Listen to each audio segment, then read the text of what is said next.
So beautiful.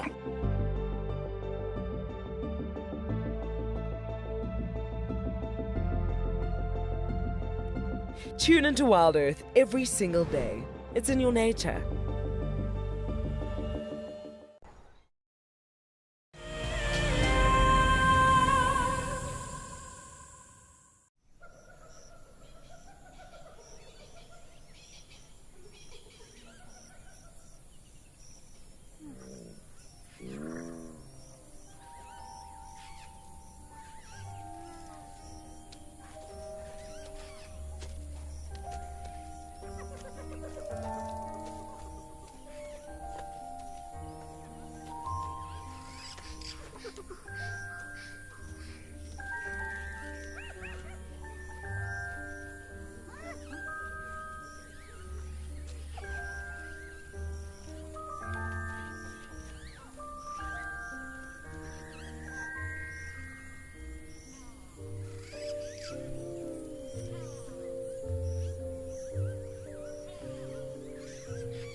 This program features live coverage of an African safari and may include animal kills and carcasses.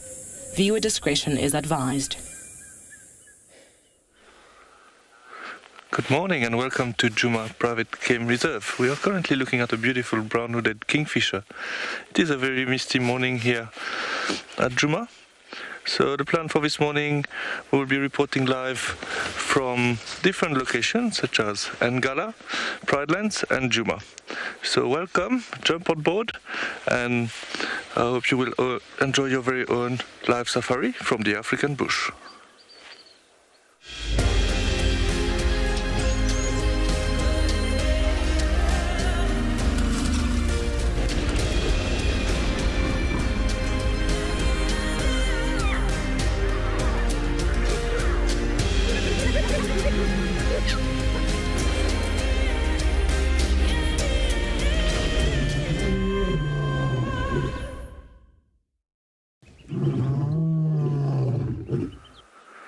Welcome back to Juma. As you can see, it is very misty this morning, quite cold as well. We are currently at Gari Dam. There was a hippo now, who just went under the water. So I think our plan for our side for today would be to drive around here, see what we can find. I know that Lauren will follow up on Tengana. My name is Cedric and I have BK on camera with me this morning. So we're very happy to have you with us. Hopefully it will be an exciting day, and we'll do our best to show you great sightings. Yeah, it's very quiet at Gari Dam this morning and it's very misty. So if you sometimes look in front, you can see just about 50 meters in front of you.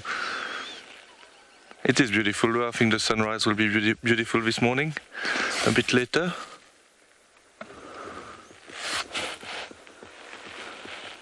Yeah, we don't have any specific plan on our side, so we'll just bumble around and see what we can find.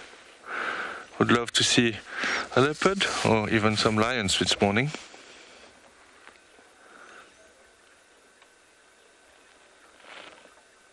It is a quiet morning, no wind. So please don't forget to send us your question. You can send it at #WildEarth on Twitter, at FC on YouTube, and also you can register on our website to go on the live Safari page and ask you your question. If you're underage, you can also send us an email on kidsquestion@wildearth.tv. We would love to hear from you, and we will do our best to answer your question as best as we can.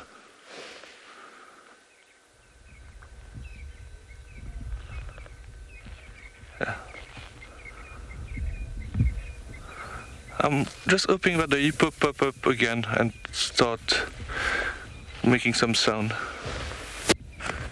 Judy, yes, it is very misty. I think it's the first time I see so much mist. Yeah, well, I haven't been at Juma for a very long time, but yes, it is very misty and quite cold. Yeah, this hippo was like snorting now, and it was very, very loud. It was echoing in the little valley here.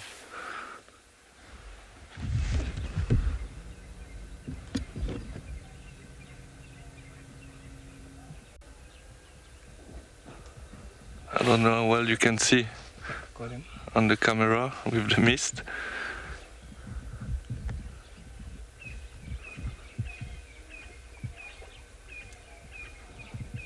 But down again.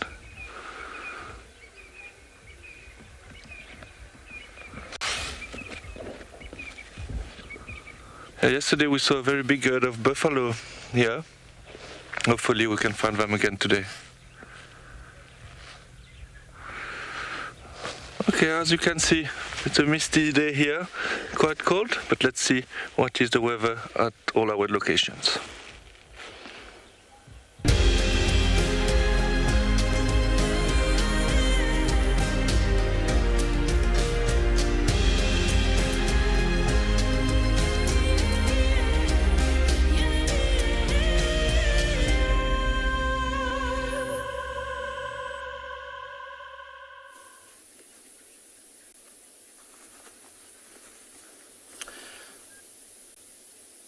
Wow, look at how beautiful that sunrise is.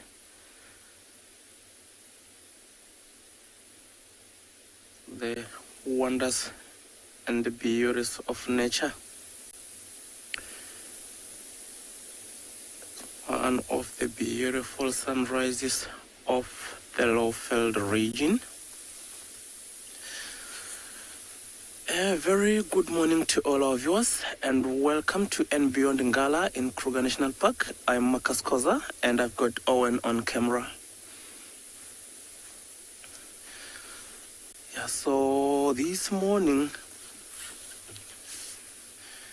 of course, we have put that beautiful sunrise that you see on your screen there.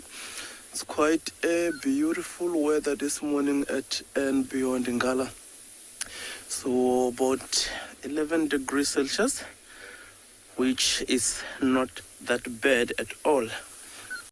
And of course, we are still enjoying the view of the sunrise. And the plan for this morning would be to again catch up with the Birmingham Pride to find out what might have happened since the last time we saw them. But yeah, of course, before we get to the Pride, there are a lot of things that we can share with our viewers, including that beautiful sunrise.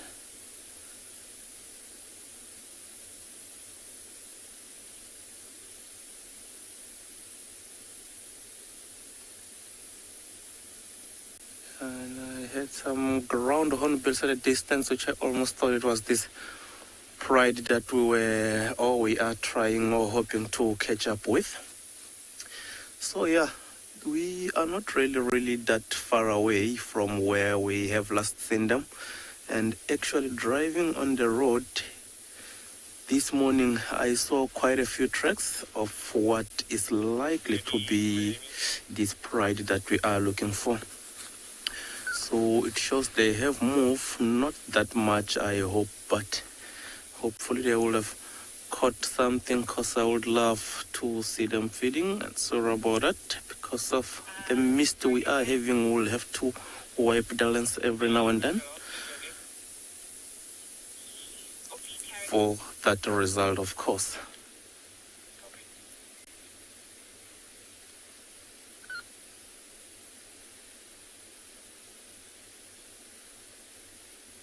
How magnificent is this, eh?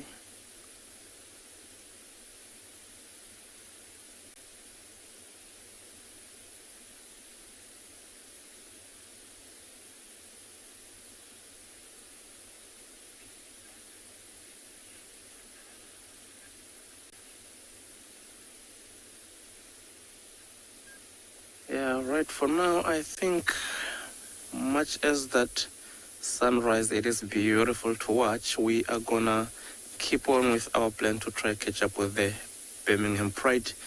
And I think JP would like to say hi to the viewers in Pridelands. So let's hand you over to him.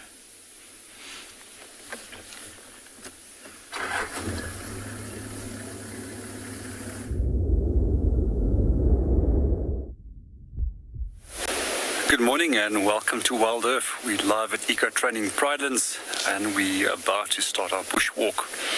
For the moment, both myself and Mimpo is on our little rocky outcrops, our favourite little dolerite outcrop that we both love, and enjoying a sunrise. So my name is JP LaRue, and as already mentioned, we've got Mimpo behind the camera. So you just sit and listen to all the sounds and hear what is going on. Some hyenas that were calling a few minutes ago in the distance, I was wondering what they were chattering about. So they've got a number of different calls that they will use for indicating different things. Quite often we also hear them producing a long-range contact call, which they will alert others, especially when there's a carcass in the distance, which they would like to take over. So at the moment there's not much else that's calling. There was some birds, some golden-tailed woodpecker that was calling close by. Some crested franklins that are normally around this area, that's always making noise in the early mornings. We often hear birds chatter in the early part of the morning, and that's just simply to proclaim their territory, just to let other birds know of the same species that, listen, we are here, this is my territory, and it's not available to you. Hopefully from next month on, the dawn chorus will start sounding a little bit more enthusiastic from the bird side, as most temperatures will start warming up and most birds will start focusing on breeding again.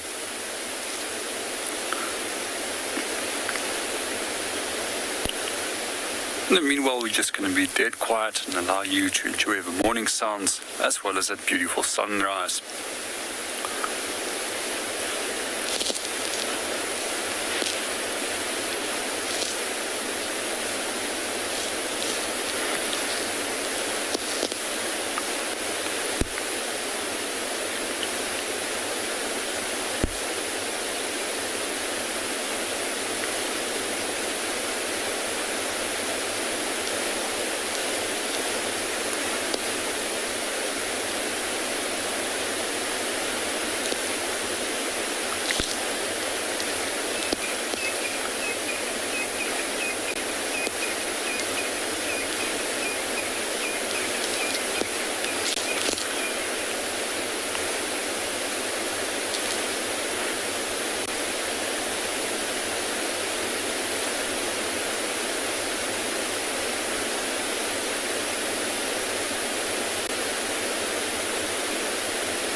Welcome back to Juma. We are currently watching a beautiful sunrise.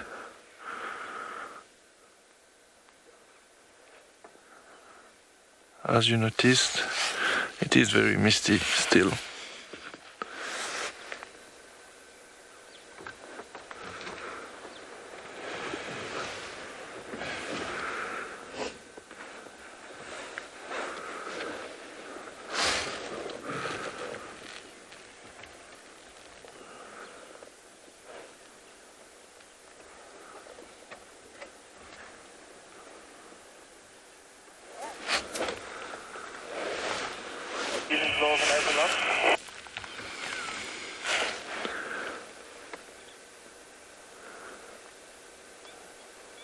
So we're currently on quarantine now. I think after watching the sunrise, we might head towards Treehouse Dam and see what's happening there.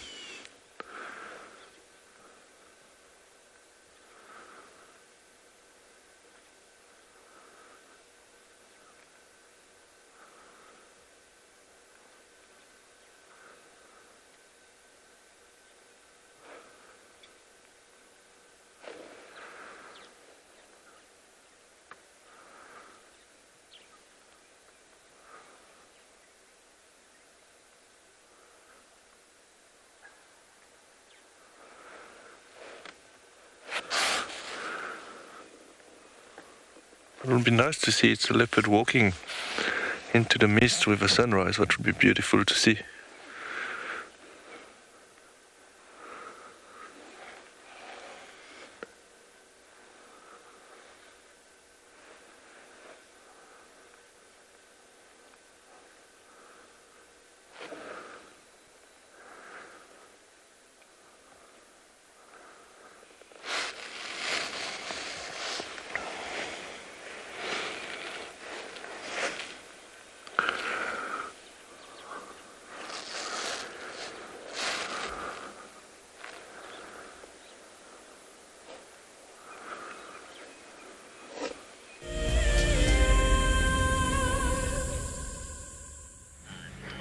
Good morning, everyone, and welcome to Team Wendy's sunrise.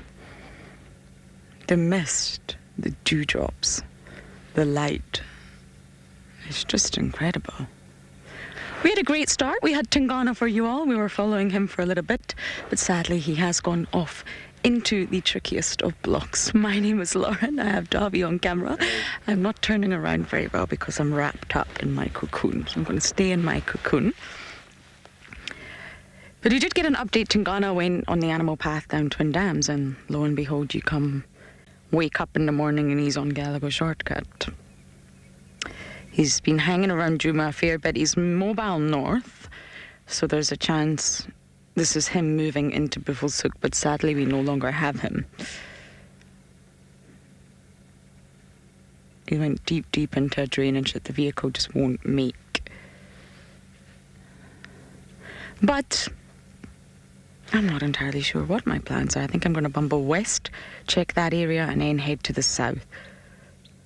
The hyenas really did appear from very close to Gowrie Main. I think the den is near Baboon Pan. I could be completely wrong. But I'm just going to scratch that area for some hyena action.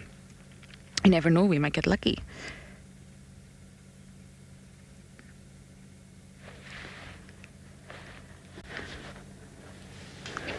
Okay, let's start bumbling.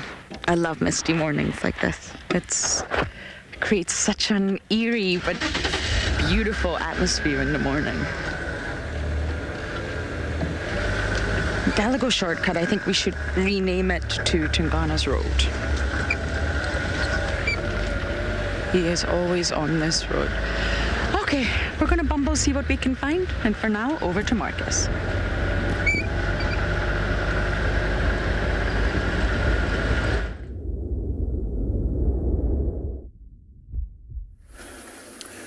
Welcome back to andBeyond Ngala, everyone. So yeah, we are still on that quest to try catch up with the Birmingham Pride. So like I mentioned earlier, you know, on this road that I am driving, a whole lot of trucks are heading exactly to that direction that we are also headed to. So it looks promising, you know, much as it can change at any time. So I'll just try to keep up with these tracks and also try to see where they might cut into the blocks, which I'm hoping if they do, they cut to the block on our right here, which will be further into our property, because should they decide to head left, so the boundary road is actually quite close into Kruger, that if they do, they might even cross. But yeah, this is definitely that pride, because it is a lot of tracks here. Possibly the ones who were viewing yesterday. Oh, they still continue. So that's what I will do, keep on looking.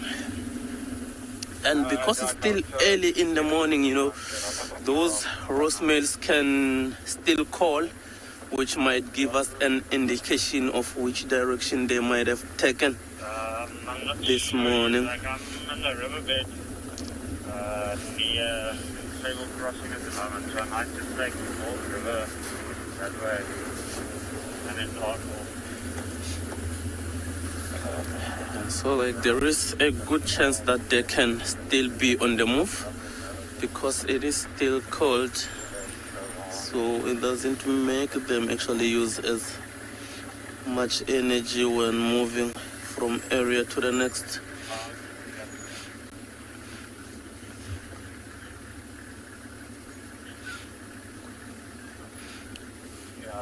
Charles, if I got that question correctly, you want to know how would mist affect a lion's hunting? So to a lesser extent, Charles, I don't think it will affect it as much, because if anything, that it can even use that to its advantage, you know, getting closer to this prey species, because of course if they can't really see far, like the lions as well, there is a good chance they can't see that far. But if they can smell something, you know, they will be able to pretty much tell the sort of distance that the animal they are smelling is in, you know. And then getting closer, these mist will actually work to their advantage. So I don't think it will affect it that much.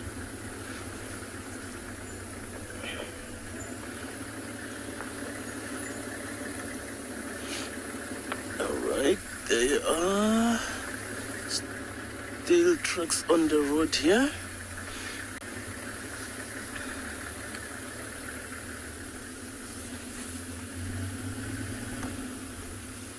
And yeah, it is very, very misty this morning. Can hardly see 300 meters away from you, or even 100 for that matter. It's not quite clear, you know, because of all this mist. So we'll have to rely more on these trucks to sort of lead us to where the pride is. So of course it does look like the mist is affecting my hunting in this case.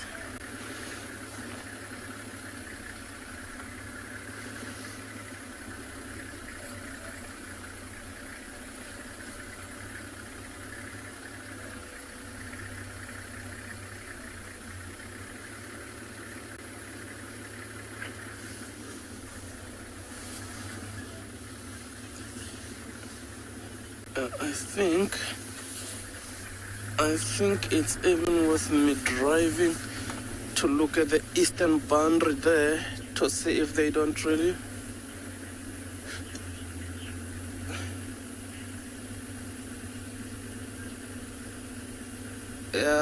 Adam, thank you for joining us this morning. So I have never had such encounters, Adam. So not yet anyway. Because if I am still doing this, you know, that day I'm sure will come. I'm so not looking forward to it. But when it comes, of course, I will have to deal with it. So as of yet, I haven't been charged at all, except for elephants that I may be charging the vehicle. I have had my fair share of those, but like on foot, I have not really had any scary encounters with these animals yet. Yeah, so like I mentioned, I'll go check the eastern boundary to see if those animals are not there, or if I'll be able to pick up tracks heading into Kruger, in which case we will know that the Birmingham Pride for the time being will have crossed the Kruger boundary. And yeah, sometimes when they do that, they take 4 to 6 days at most. Right, so in the meantime, let's send you over to Pridelands, see what JP has got for us.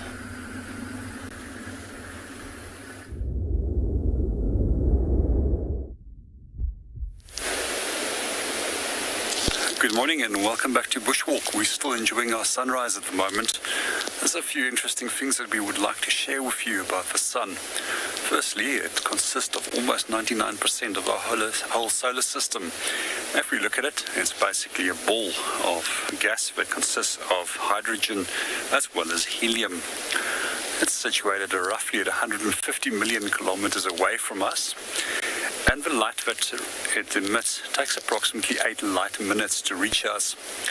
Other than making me incredibly happy to see it rise every day, as I love sunsets and sunrises, it also provides us with a number of important ecological processes. And one of those things is it enables plants to produce food. As plants have got chlorophyll, and they can convert sunlight into an energy form that can then be taken on by a number of different herbivores. And eventually that energy will become available to a number of predators as well. We just have a bird that came into the tree right over here, just to our left-hand side. Let's quickly have a look at what it is. Now, it looks like an African harrier hawk, which is one of my favorite birds of prey. Some of you actually might know them as a gymnogene, and in Afrikaans a kalwangvalk, because of a bare cheek. And quite often what they can do, or what you'll see them doing, is actually changing the color. It seems the Egyptian geese isn't too happy with them. They just chased him away. Very interesting bird of prey. It's actually double jointed when it comes to the joints, enabling it to hold onto a branch as well as put its leg into a nest hole to extract a chick from the nest. It's possible maybe that one of these geese has got another nest up here as well, as we already see that another pair of Egyptian geese is nesting at one of the other sides. They don't only just go for the Egyptian geese chicks, they go for a wide range of other animals as well. Quite often I've seen them taking squirrels. I've also seen them extracting frogs from holes in the inside of trees and then eating these.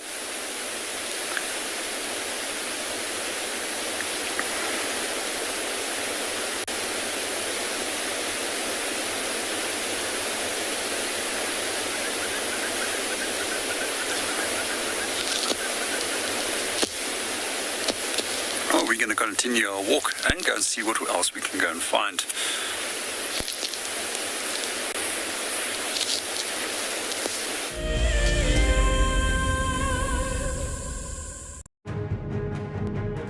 One thing that WildEarth strives to achieve is to connect kids with our natural world. One person who agrees with this is Kate, an 11-year-old girl who founded Kids Can Save Animals to help inspire her generation to help mend the planet. Her motto is that kids may be young, but age does not define your impact. Kate is coming all the way from America to join us at Juma for a live safari. She wants to connect with all of the WildEarth kids, answer your questions, and help you understand that there are plenty of ways that you can make a difference regardless of your age. So join us on the 4th of August at 2:30 p.m. Central African Time for a very special kids safari.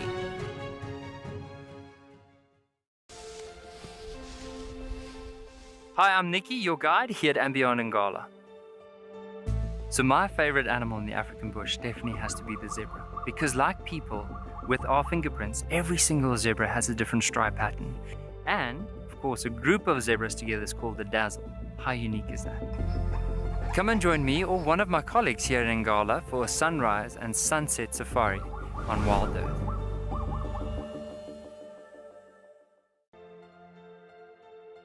This is a battle of two great carnivores of the African wilderness. Whew. Whoa! You don't want to be under those jaws. Definitely, this round goes to the lion. Look at that. Fantastic. Expect the unexpected here on WildEarth daily. Hi everyone, my name's Daniel Fisher and I'm going to be your guide this afternoon. I'm looking really forward to taking you through and showing you all the beautiful places here at andBeyond in Ngala. If you have any questions, please register on our website. Once registered, go to the live page feed and post your questions underneath the live feed. Join me on my next safari through andBeyond in Ngala on WildEarth. Send me live questions through the WildEarth website and I'll answer them live from the African bush.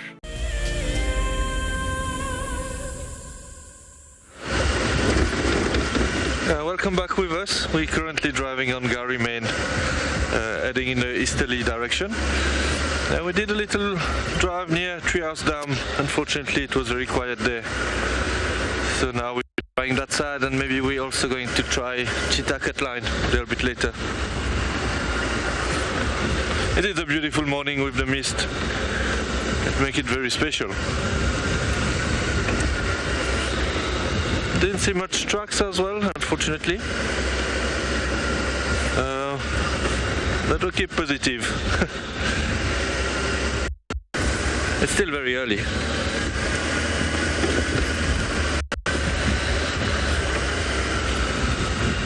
It's always good because there's the on the right hand side, and it's good to know if some animal cross in Juma, out of Juma.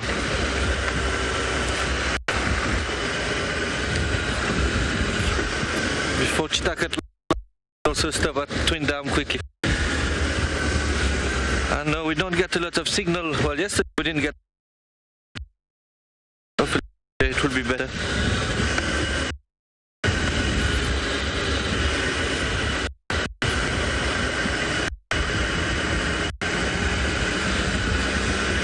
Okay, so we will continue and see what we can find. In the meantime, it's the news to us.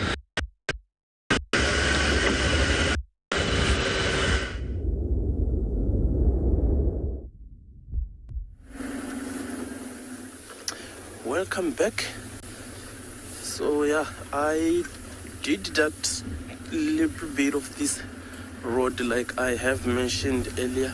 So I don't see any fresh evidence of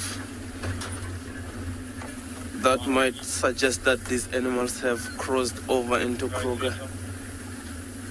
And there are some kurus and wildebeest that we've got not so far away from here that also look a little bit relaxed, which can still suggest that these lions haven't really made their way to this far at least.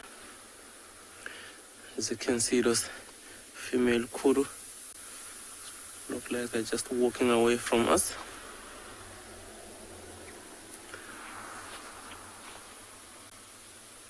But of course, they are feeding.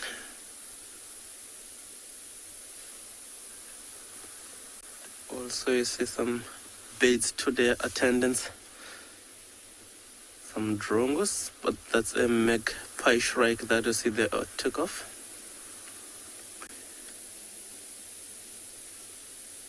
And there are the wildebeest who are also just busy feeding on top of that mound.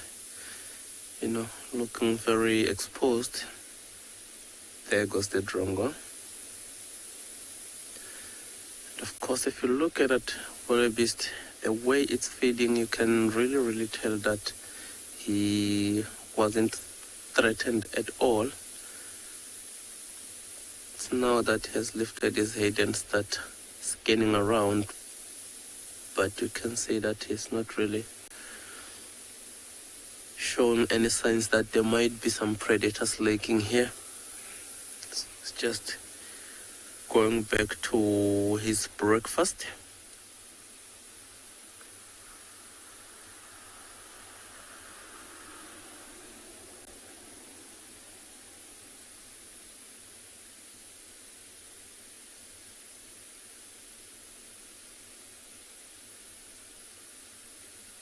Beautiful picture there of the wildebeest and that fork-tailed drongo.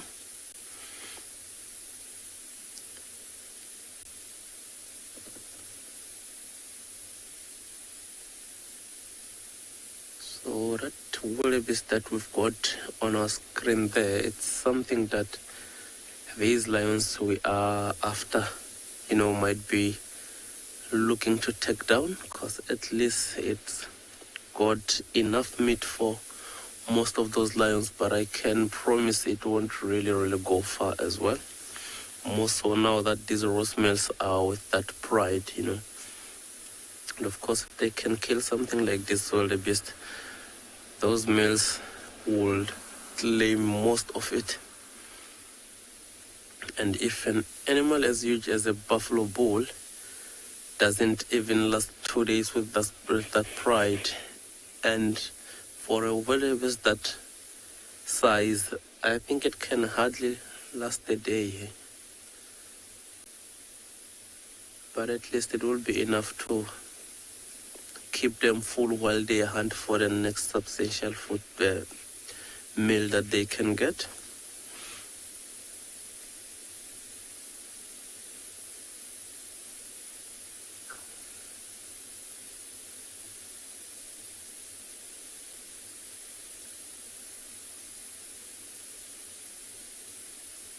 Just love the fact that where the wildebeest is, as you can see, there aren't any trees around, so it's just those grasses. And of course, we've got a beautiful view of him. Also tracks the male leopard on the line to his attention. Oh, there goes the other ones.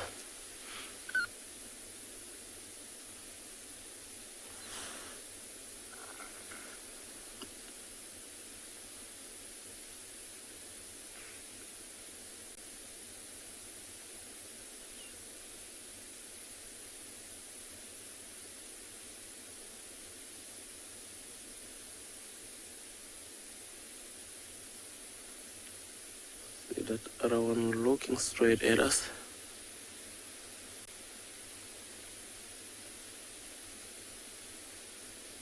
There's two that you can see there. And of course, concluding that we are not a threat, they continue to their day, as you can see.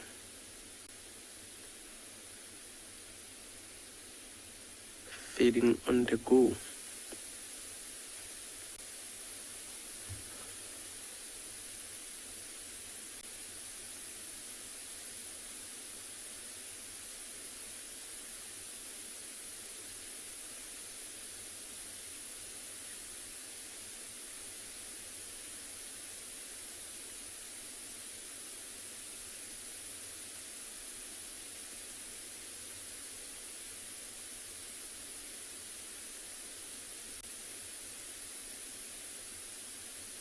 Also one of those aerodynamic antelopes.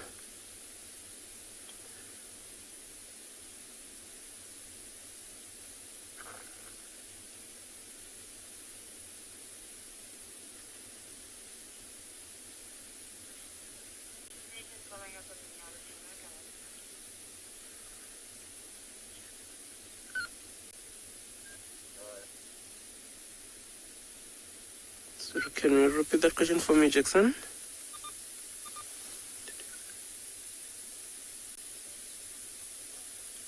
Oh, Oh, so Jackson, I think you want to know if we get black wildebeest.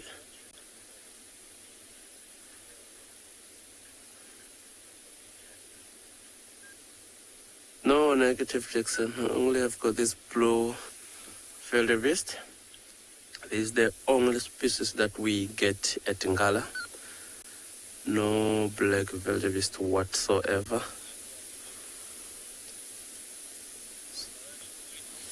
Let's move forward a little bit. See if we might have a little bit of a better view than we have now. Though they are sort of walking away from us.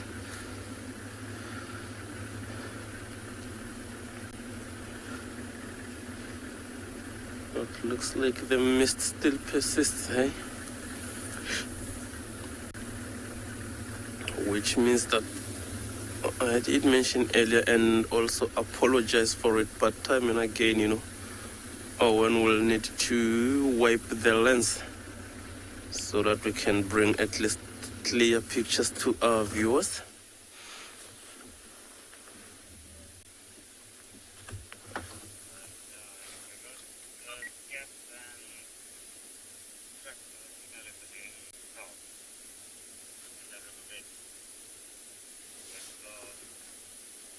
There they are. Actually, quite a few of them here.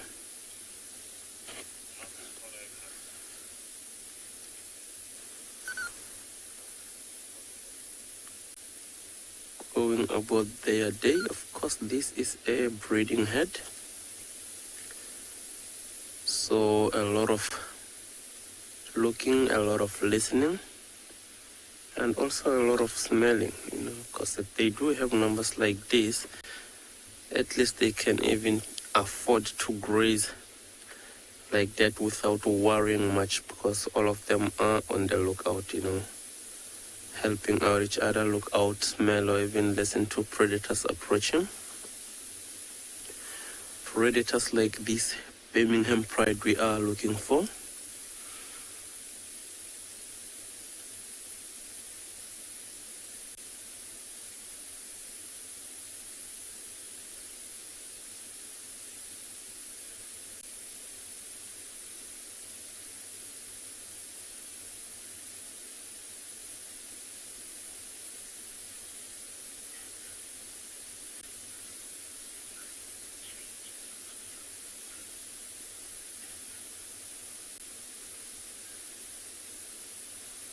Amber, thank you very much for that question, and I'm glad you could join this morning. No, Amber, it doesn't really change.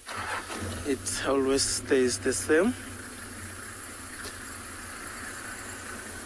No changes at all. As you can see there, it doesn't look like they are too bothered about this cold, because they don't look as miserable, you know, as other animals you might see in the cold weather like this.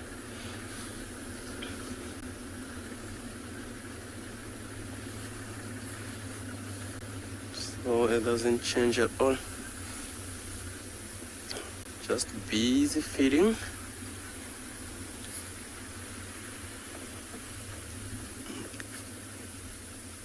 So we're getting closer.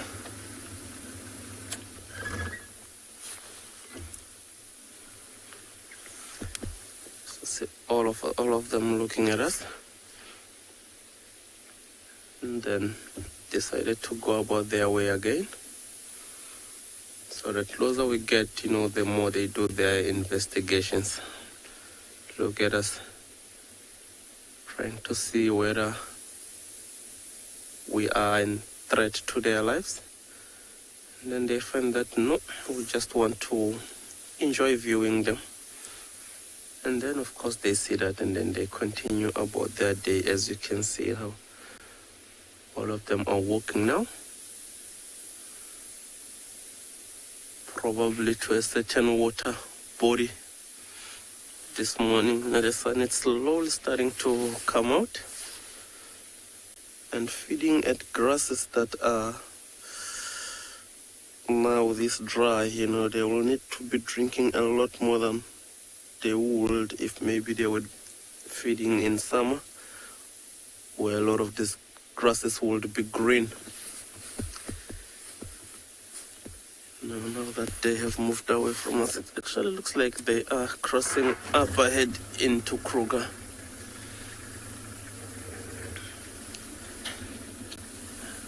They are leaving Ngala.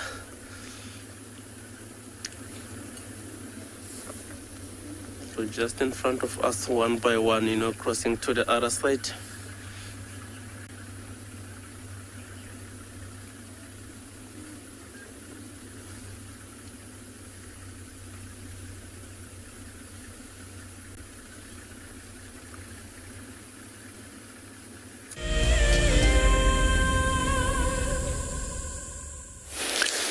Good morning and welcome to Bushwalk. We're still at Elephant Dam and just enjoying the sunrise. At the moment there's a beautiful reflection of the sun on the water itself, creating even more beautiful sunrise. We're just going to sit here for a little bit longer and just enjoy the light and allow you to the opportunity to listen to all the sounds.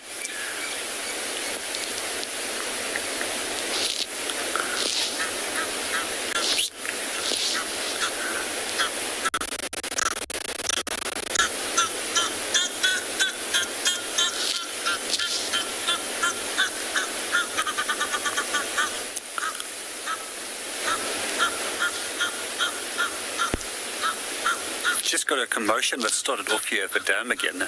It's an African harrier hawk that returned to its nest now for a second time. That's a big nest that's generally utilized by red-billed buffalo weavers. And now I suspect that the Egyptian geese might have been nesting on top of it. And they're trying to chase away this African harrier hawk. They flew up a few times to try and drive him off, but he's not wanting to leave. There's a few interesting things about the harrier hawk. It's a bird that's double-jointed and can hold on to objects and then put its foot into nests and little crevices to extract chicks or small little mammals. Mammals, I have seen them going through in the past, the small little hyraxes, also squirrels, and then a number of different bird species. I've also seen them taking things such as frogs from little cavities in the side of the tree. Let's just watch him and see what he gets up to.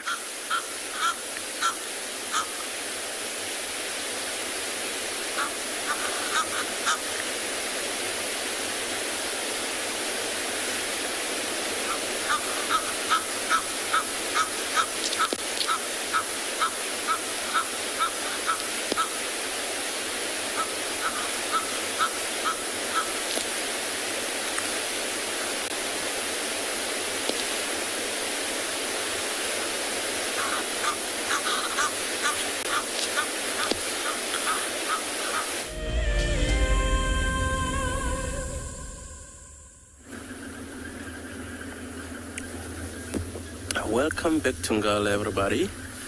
So we are still getting tormented by this Birmingham Pride this morning. I have mentioned tracks earlier that look like they were carrying and heading towards this direction that I took, but it doesn't seem like they are crossing into Kruger that side, which makes me think that they might be somewhere here, Maybe they're just flat static, because if they do that against these dry grasses, it will be quite hard to see them or even locate them. But also, there is a chance they might still be on the move, because the sun is up, but it is still that cool to be moving, especially for these predators. And of course, if they are hungry, they haven't fed for a while, so they'll try and push the hunt, even through this morning, especially now that they've got the weather conditions to their advantage. They can try push the boundaries, try get that. Okay. There's some baboon on top of a tree here. which looks like quite a nice one to share with our viewers.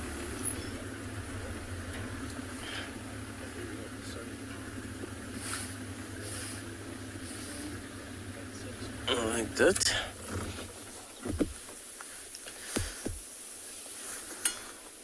There you go. It's like they too have got the best view of the house, where they are sunning themselves for the morning.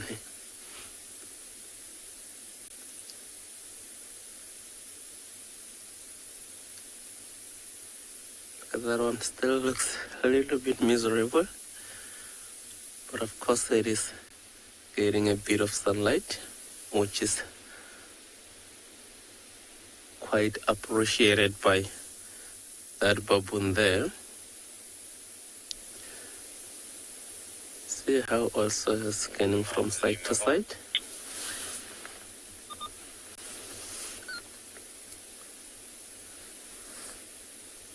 And of course this is the direction of those lions, but since you see how calm those baboons are, a bit of a stretching there. Because if these lions we are looking forward closer, these guys will pretty much suggest that to us by, those alarms that they will give. But for this morning, I just think that they're just there sunning themselves. Oh, there's a third one.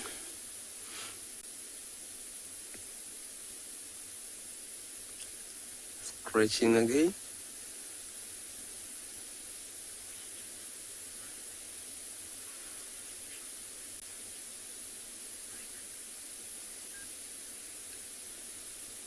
Yes, Mike, we saw that yon.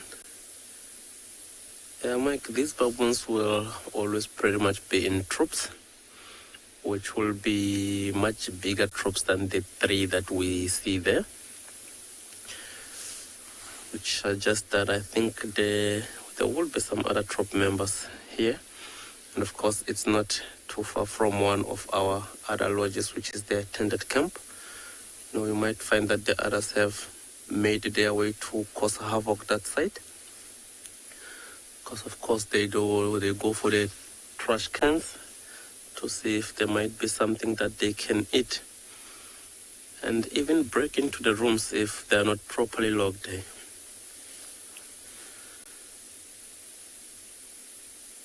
But I'm sure these ones that we see, they are not necessarily thinking about food for the time being, but just thinking of warmth.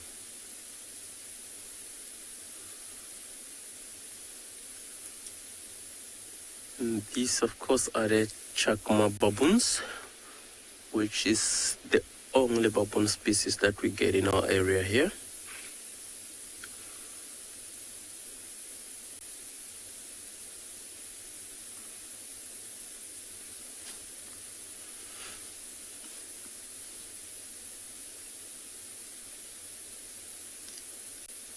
And it's quite evident that these baboons are actually masters when it comes to balancing.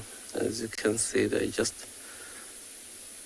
looks like they're using their feet on those branches, not holding onto anything at all.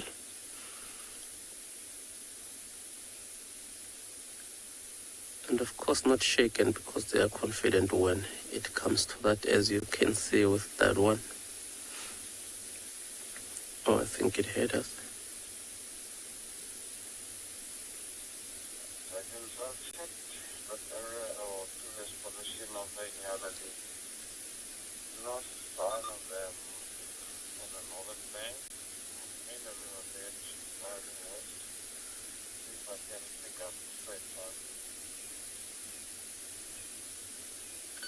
You see, there is one that looks a little bit bigger than the other two. That one.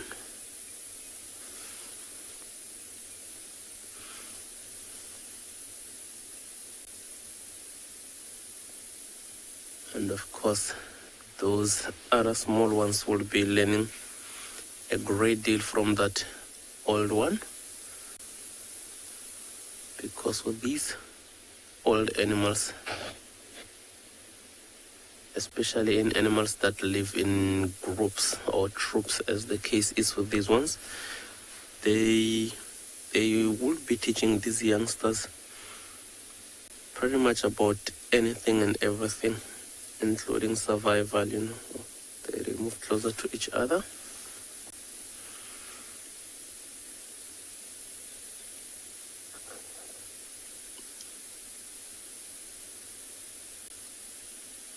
Maybe they will begin a bit of a family bonding session there.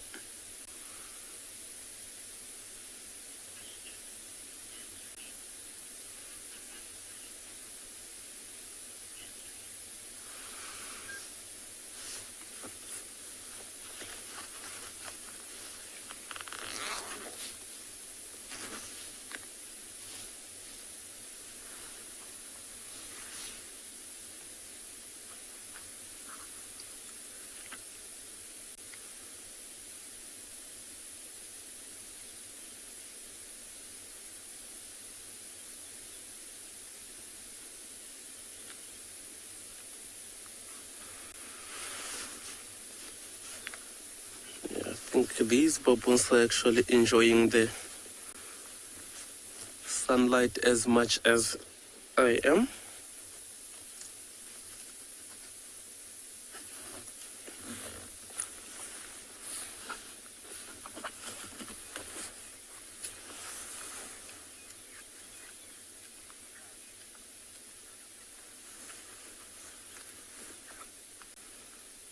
Sorry, I missed that question.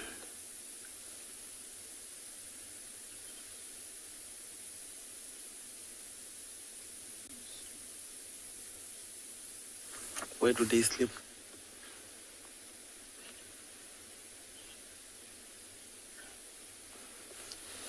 Oh, Caps, you wanna know where do baboons sleep? So at night, because these baboons pretty much like us humans, they see in color, so they're pretty much active during the day. And at night, they also roost in trees, as you see. They're on top of the tree there because they know that there are predators that become active at night, and they would at least want to see them before they get to them, which means if they're roasting up a tree like that, the only threat can be a leopard. And occasionally they will fall prey to leopards, but yeah, they live on top of a tree like that. That's where they'll go at night. Before sunset, they retreat to wherever their roosting place is and then go up the trees.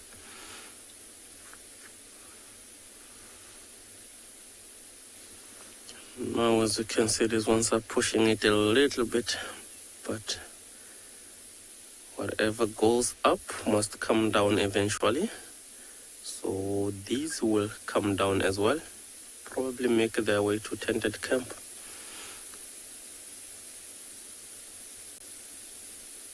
Because of course it is winter, there aren't a lot of berries out there that these baboons can go for.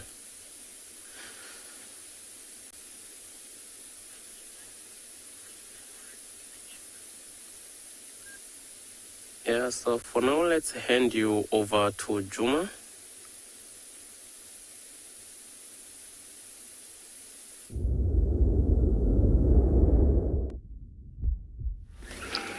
We are still here, and we have found my favorites that I haven't seen, I think, in 2 days now.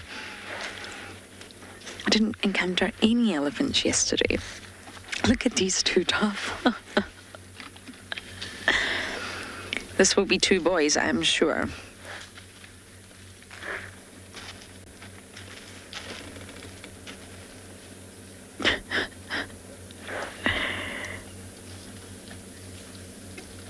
The one in the back's much bigger, so this isn't any sort of real, this is just play.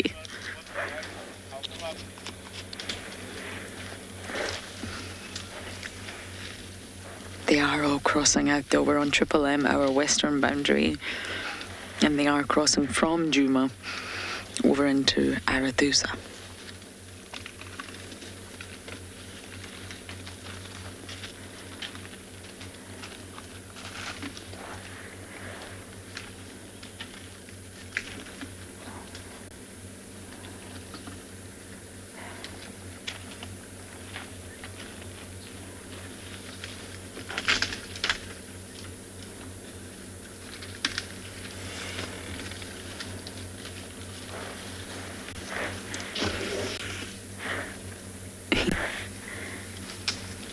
That little one is going to pop out. They are all popping out one by one.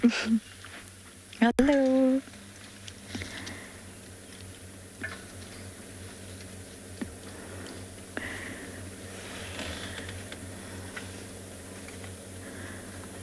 Look at that size difference. It's amazing how small they are born. And they just grow into the largest mammal out here, or one of them.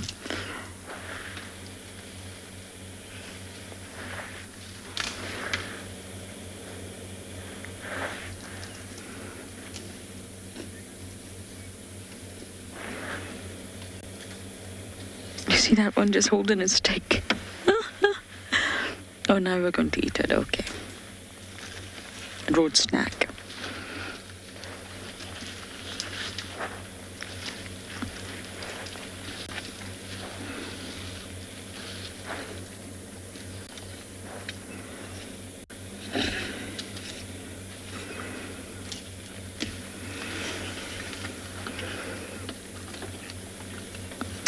Yes, they are. I think if you didn't find elephants cute, I would be slightly concerned. Baby elephants, that is. They are adorable.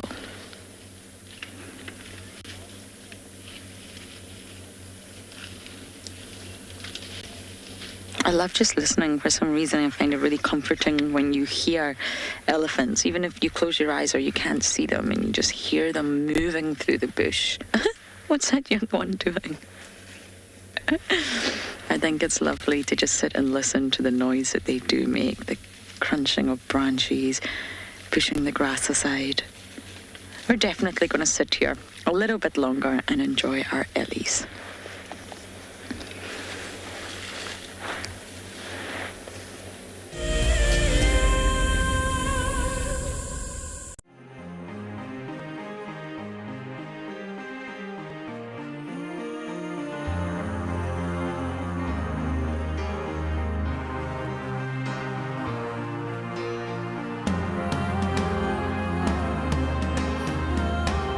Suspended above Kenya's Masai Mara is a breathtaking lodge where unrivaled service goes hand in hand with extraordinary wildlife sightings.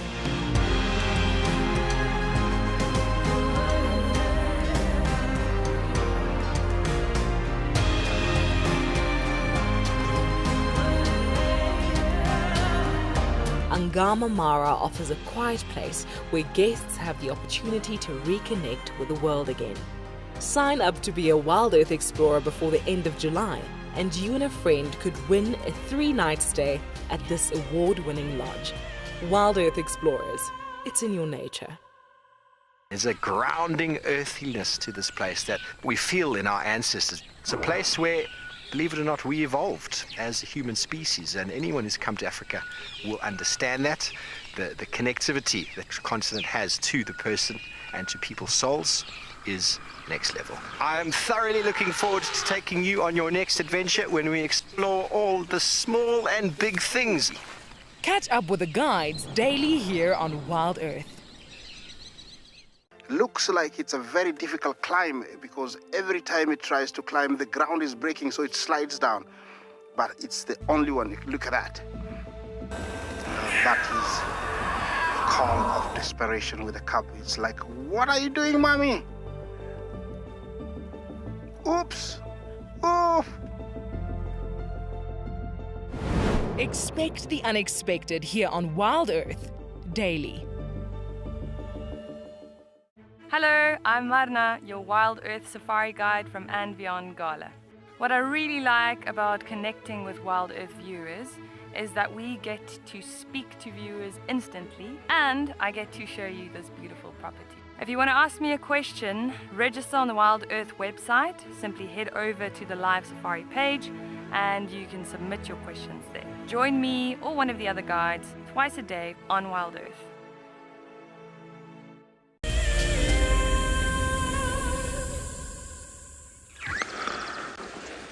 Yes, welcome back with us. We found this big herd of buffaloes at Chitwa Dam. Actually, we heard a report that they were in that area, so we came and there they are. It is beautiful with the mist, the sun and the buffaloes. It is probably the same big herd we saw yesterday morning. Look like we came for a drink here and now they're currently start to move west. Hopefully they will stay around a bit.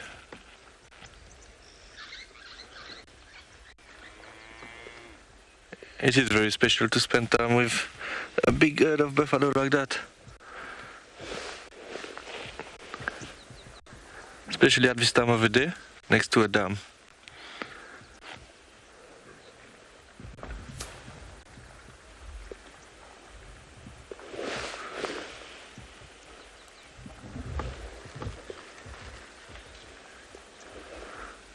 It is a perfect spot for them as well here. It's a big open plain, lots of grass to feed on, and also there's water, lots of water available. As you know, they can drink quite a lot of water, so it's important for them to be quite close to water.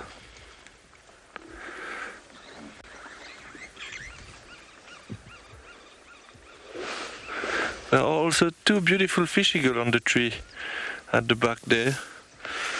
Hopefully we'll hear them call as well.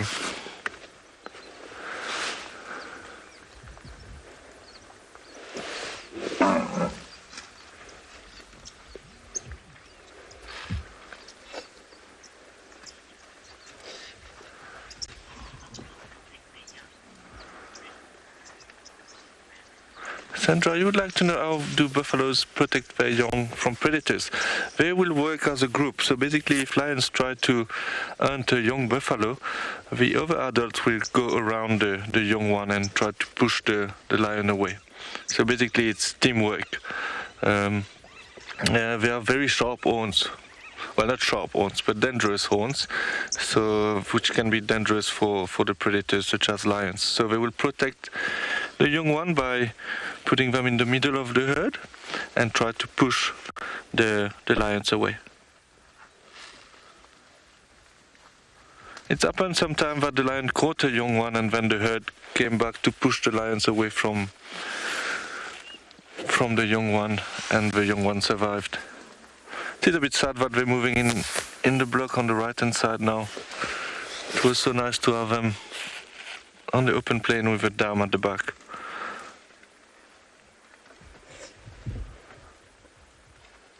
They are very powerful animals.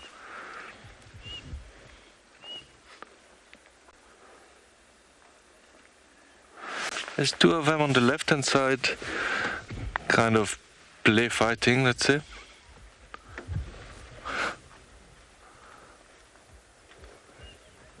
Oh, they stop now.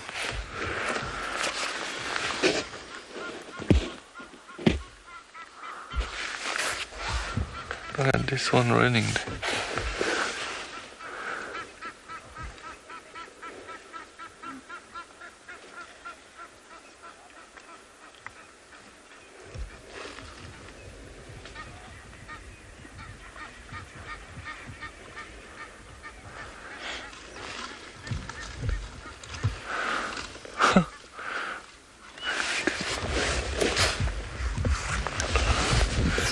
You can see there's one buffalo there feeding on leaves. They normally eat mainly grass. It can happen sometime during drought if there's no grass we can feed on leaves, but it's very uncommon to see. Maybe she have a upset stomach or something.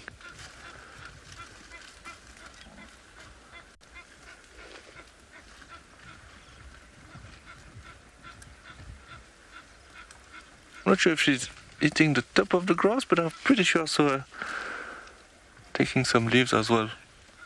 There we go.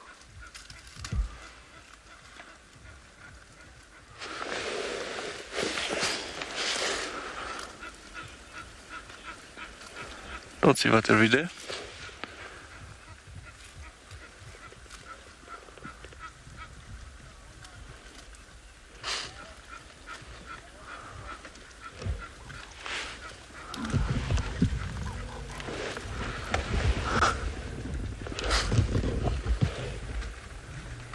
Looking at the two bulls there fighting, well, play fighting, I don't think it's a real fight.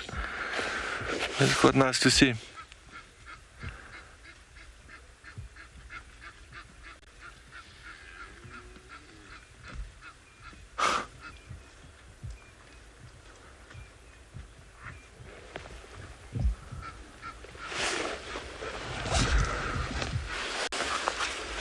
can run quite fast, buffaloes, especially.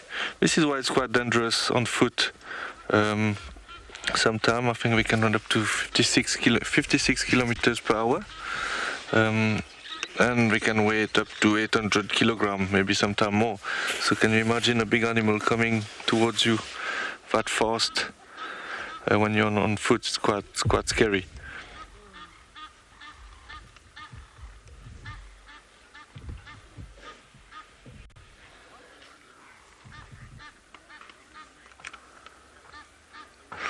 Okay, so we'll wait here a bit and see what's happened. In the meantime, we'll send you to Lorraine with elephants.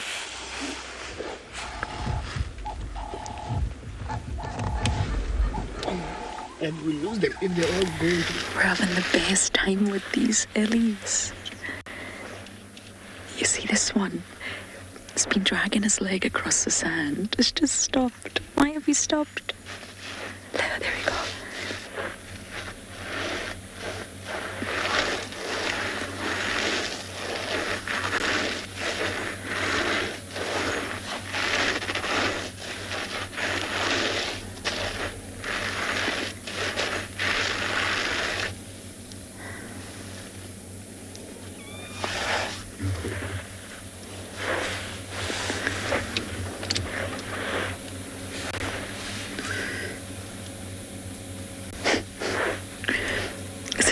We're completely surrounded. We are on Triple M.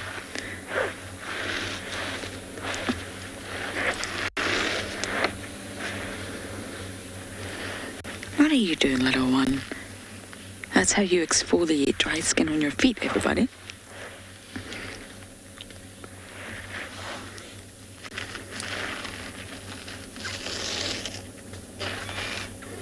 These guys look like the elephants of Etosha.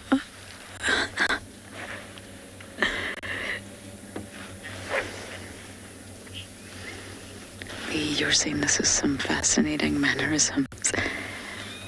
They're just dust bathing in the middle of the road. I don't quite know what this young boy is doing in front of us. I think he is just scratching and... Oh yes, hello. Are you gonna come and see me? Hello? He's literally touching the car. Oh, he's got his trunk on the car. Did you have a good scratch? I don't think my car smells very nice. No.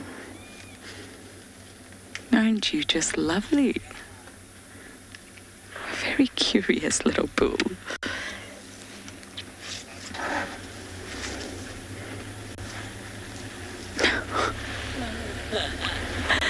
Elephants don't tend to always get that close like that. You won't really find a cow coming up to the car like that, trying to investigate and have a little sniff. The elephants from Etosha and Namibia, they cake themselves in so much sort of sand and dust that they almost look white. And that's what this female's starting to look like.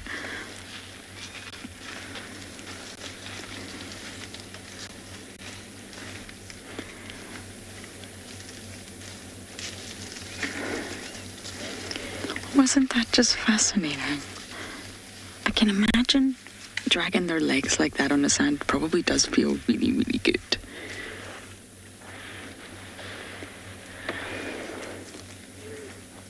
The entire length of Triple M is just filled with elephants.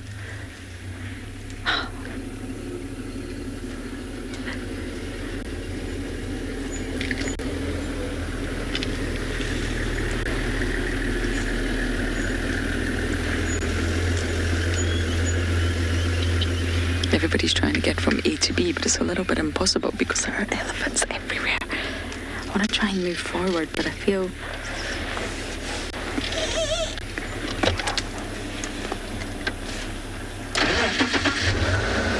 You turn your engine on first, see if there's a reaction. They know you're here. And if there's no reaction, slowly move to the other side.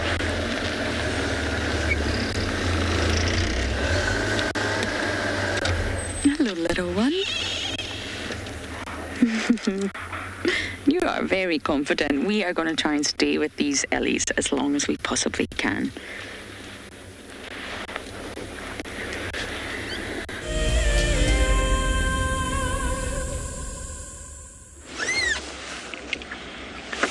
So we're still at the dam with the buffaloes. We're currently moving a bit away, so we were looking at the two beautiful fish eagle.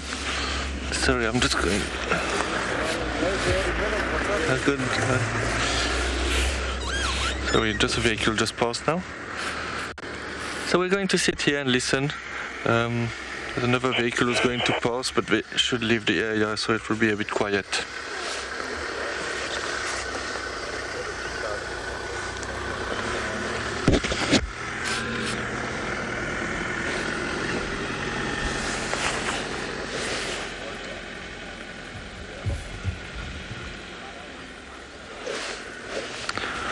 Pretty big bull.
It is very peaceful here.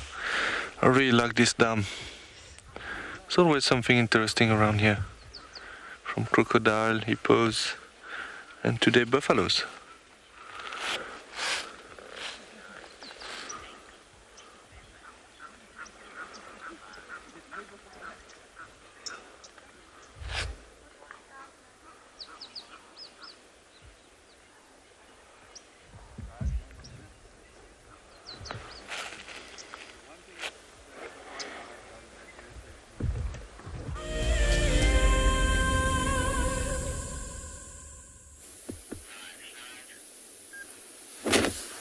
Welcome back to andBeyond Ngala, everyone. So look at what we've got for the viewers there. So these are some of the sub-adults of the Birmingham Pride. So the ones that usually have all those white ones.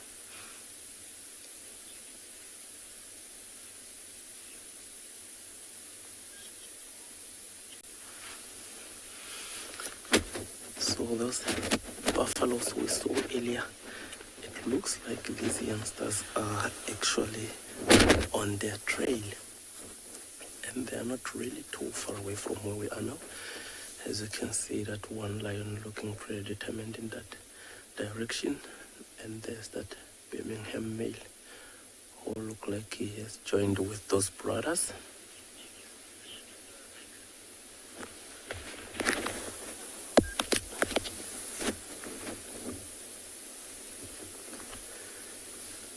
So the Birmingham male there has joined up with those sub-adults, you know, including the white ones, because from here I at least saw a white one that now went behind the thickets, and as soon as we've got them on site we'll be able to show to our viewers. So like I have mentioned, it looks like they are slowly stalking that breeding herd of buffaloes, the ones that we saw earlier.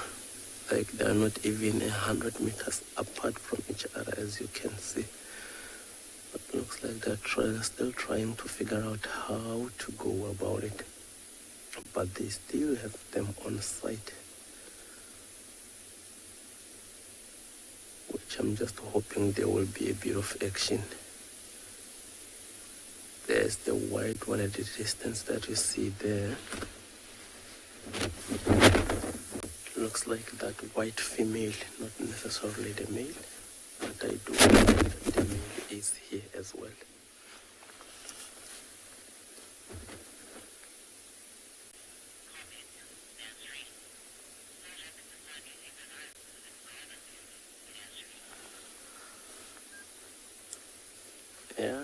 agree with you, Noreen. Like, these lions are very special to us.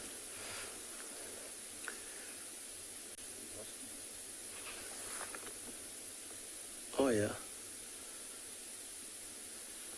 So that looks like actually the Ross male, not that Birmingham male. But you know, with this big vegetation, it is quite tricky because I am not even too sure how many lions are in this area here. That one young male you see looking that direction is the direction where these buffaloes are, you know, as it's going down. But still, it's a bit of peep through those grasses just to look at the other side.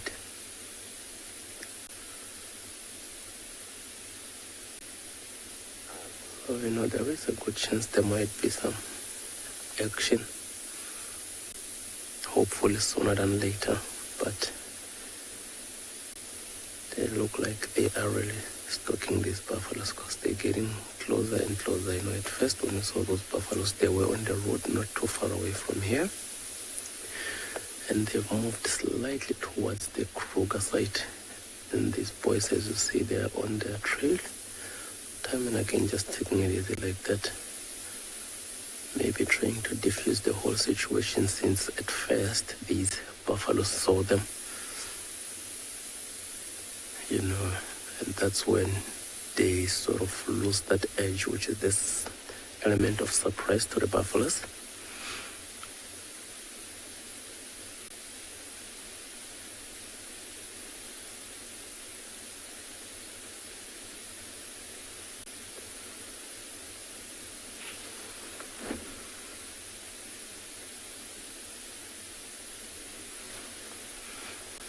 Just a bit of an ear that we can see now. Oh, that's gone as well.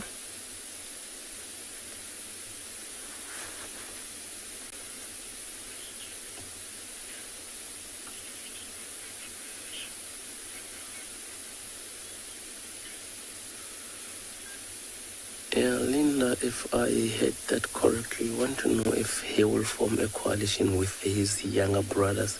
It is most likely that's what might happen here. As you can see, like time and again, like they do meet up. And yeah, we think that when finally those sub-adults get kicked out, there is a good chance that he will follow them. If that's the case, of course, they will make a strong coalition. But with hierarchy being set, with him being the bigger male, of course, he will be the dominant of the lot.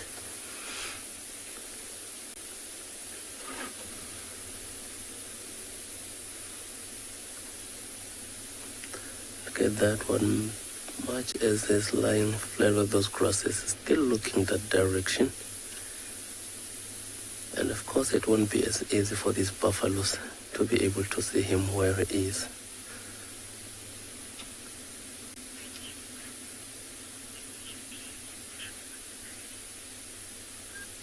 Yeah, I think we're gonna still stick with these lions, see what happens next. We are gonna send you over to Pride Lands in the meantime.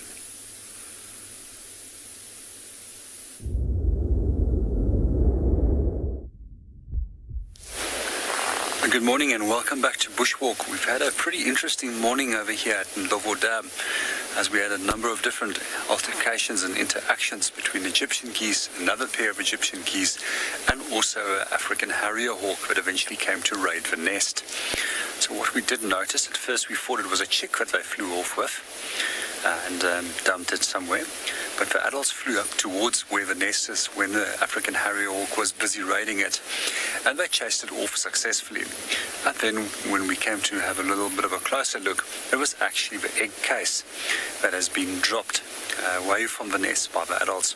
I've never seen Egyptian geese adults actually fighting off an African harrier hawk before, and neither have I actually seen that they will actually take the eggs and deposit it several meters away from the nest. There was so much commotion that was going on this morning that the pair actually left the area to all the pressure with both the other pair of Egyptian geese coming in and with the African harrier hawk. I do hope that the chicks is right inside there. If there is more eggs, hopefully they will return and hopefully they will come and incubate those eggs. And just like for pair at Leopard Dam, hopefully there's a nice large clutch and several little chicks that are hatched and that will be swimming around at the dam very soon. We're going to move off and go and see what else we can go and find.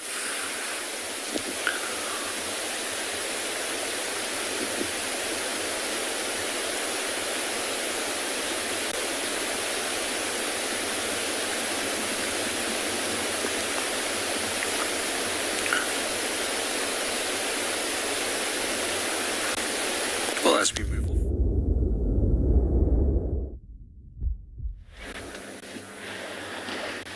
The Ellies are just giving us such a treat this morning. They are literally all up and down Triple M. And they're very relaxed. Avi and I were just discussing, it's been a while since both of us have actually had a really sort of aggressive elephant encounter, where the matriarch or maybe the bull has been really, really unhappy, whether it's displacement, aggression, or whether it's just aggression. I haven't experienced that in a really long time, and the elephants are genuinely really relaxed, and I do feel it's directly linked to the surplus in water we have right now for winter. I mean, it's almost August and all the dams are full. And of course, that's naturally going to coincide with the vegetation. Although a lot of the grass is dead, if you look around, there's still a lot of greenery. When it's green like that, the leaves are still alive, they still retain moisture, they're still photosynthesizing. I think it's directly linked to that, but you don't want an encounter with an elephant that's an aggressive or negative one, but it's just been such a long time since I've experienced it. The elephants are just very curious right now, very relaxed. They approach your vehicle, but that wasn't a negative encounter, that was a very curious encounter.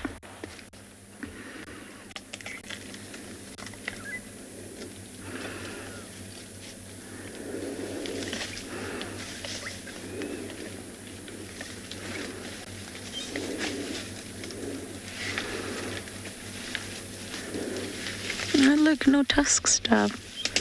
She's not got any tusks.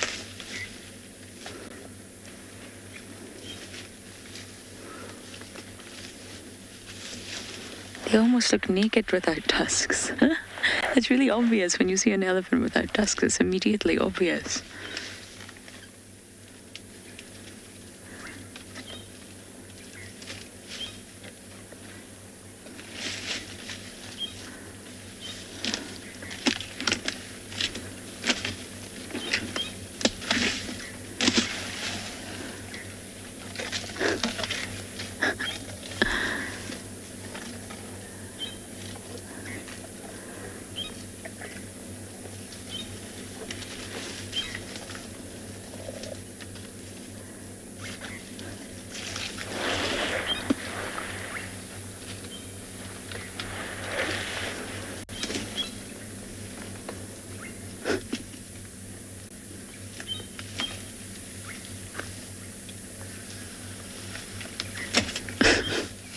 She's trying to push that other one out the way so that she can get access to whatever it is she wants there.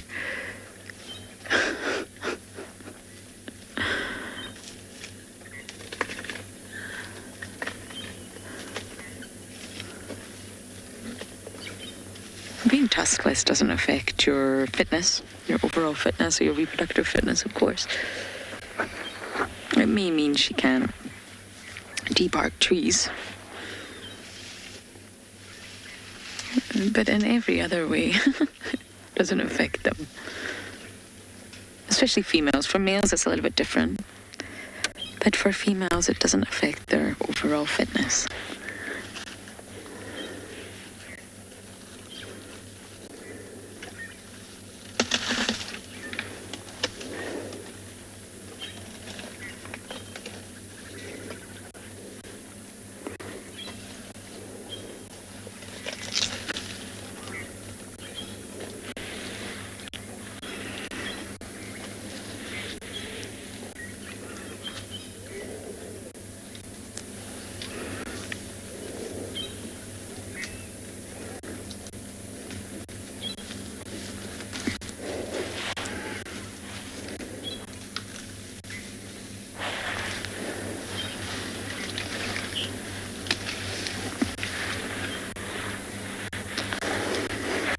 Megan, you're saying elephants are so fun to watch.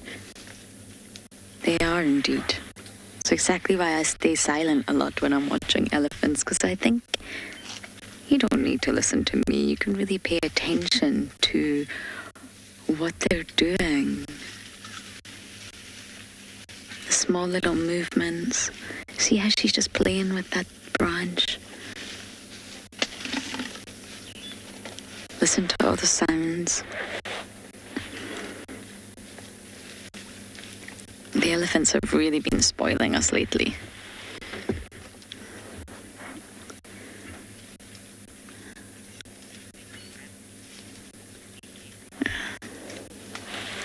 Okay, we're gonna sit tight here and keep enjoying our elephants.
The importance of forests cannot be underestimated. Over 1 billion people live in and around forests, depending on them for fuel, food, medicine, and building materials. The Wildlife and Environment Society of South Africa, WESA, is the national implementer for a program called LEAF. The LEAF program makes use of indigenous forests grown on school properties to teach pupils about biodiversity. This directly instills a sense of ownership of the natural surroundings and reconnects children with our biomes and heritage. WESA needs your help to bring nature back to schools. Ask your school to join the program through the link on their website. Together with WESA, you can help take this incredible program to schools across the country. Okay, there's another big male coming in from our left here. Another big male, look at this. This is the one. Now you're going to see sparks fly, guys.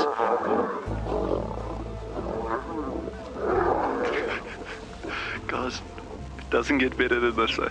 Yes, unbelievable. Africa, I love you, eh? Expect the unexpected here on WildEarth daily.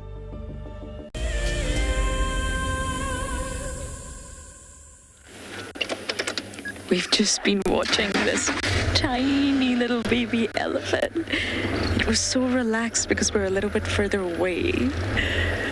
Just watching it trying to use its trunk, only managing to get really one blade of grass at a time. There's the stuff. And slowly trying to navigate that blade of grass into its mouth. But unfortunately now we only have bum shots. Good old Ellie bum.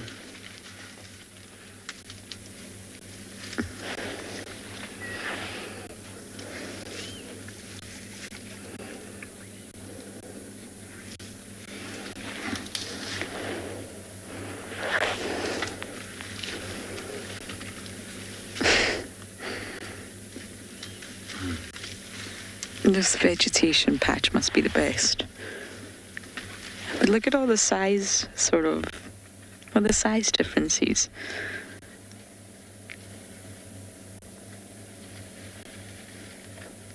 And I think that's Mom. I think the little one, whatever it's doing, is coming to follow Mom.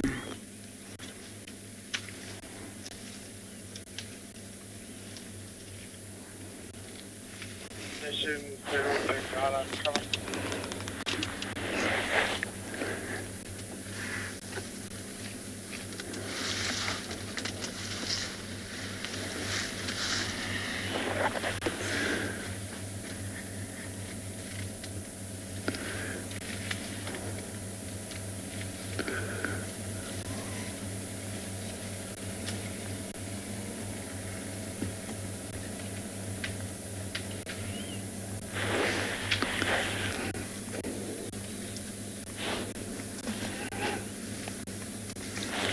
Is very lucky to have this herd now. It's a huge herd.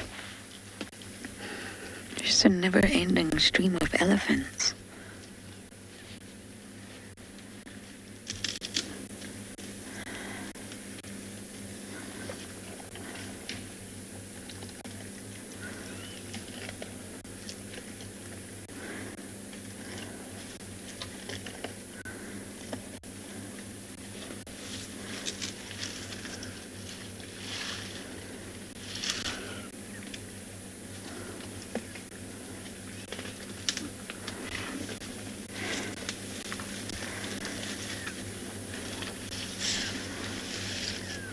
That little one's really focused on something.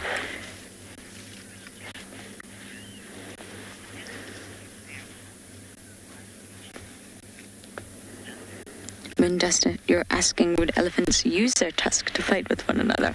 Moondust, yes. Males, absolutely. 100%. It's their weapons. It's their way of protecting themselves, just like buffalo has horns. Absolutely, they use their tusks. The young boys will tussle, and you'll often see them clanging tusks. That's what it sounds like. It's almost like a clang when you hear them bang against one another. And for real fights between two males, absolutely, they will use their tusks. And they can injure one another.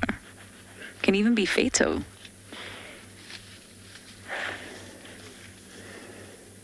They're really powerful weapons for an elephant. Females really don't tend to fight. They will do whatever it takes to protect their young. But you won't see two cows fighting one another and clanging tusks.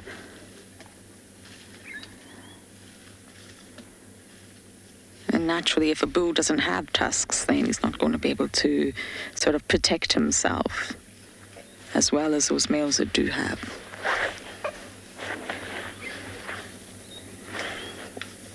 But when you see males without tusks, generally they've most likely broken them or damaged them through fighting. With females, it's said to be more of a recessive gene. But with males, it's normally down to their behavior. It could be genetics as well, though.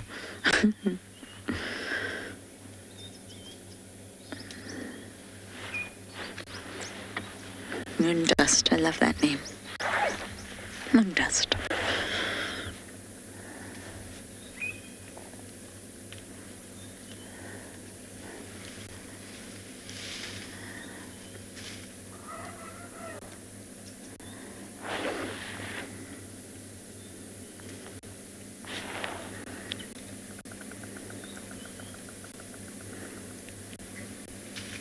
This little one's quite brave.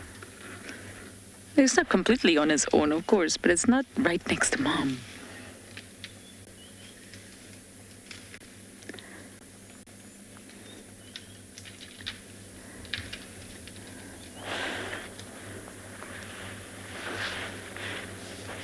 Now we only have very distant visuals. I am going to keep driving along Triple M and see if we can see any more. They were literally everywhere. I'm sure we're going to get some more visuals of great grey bodies. It's amazing how quickly elephants disappear, though. And they've all gone much further into Arathusa.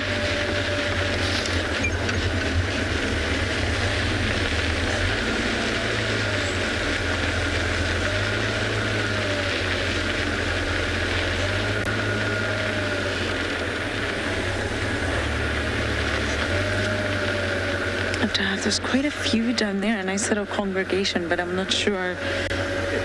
A but back.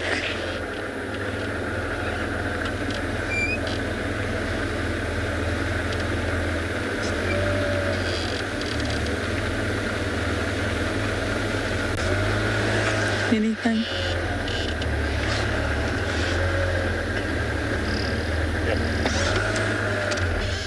I mean, it's quite far away, but there's a lot of them all huddled round. Little social gathering.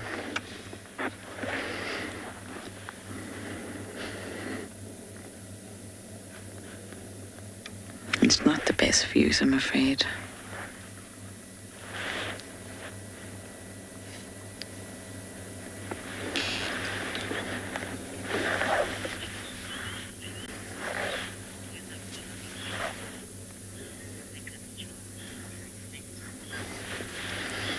Second chance. Crafting. You are asking, does it bother them, the cold weather? This is a slightly strange question because there's not really much that they can do about it. Does it bother them?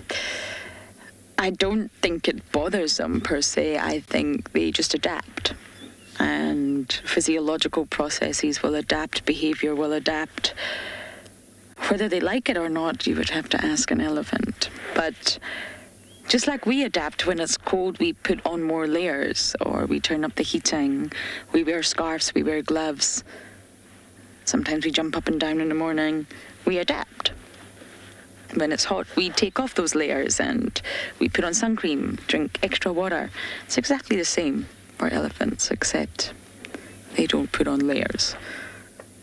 Their thermoregulation processes will change in terms of they will try to retain heat rather than lose heat. They won't go swimming in water bodies. The water bodies are too cold. So they'll make sort of physiological changes and behavioral changes in order to keep warm and keep that body heat in. But as for bothering them, I really don't know. I imagine they just go with the seasonal changes. They're used to it being incredibly hot in summer, cold in winter. Hot in summer, cold in winter. Animals are more familiar with the seasons than we are.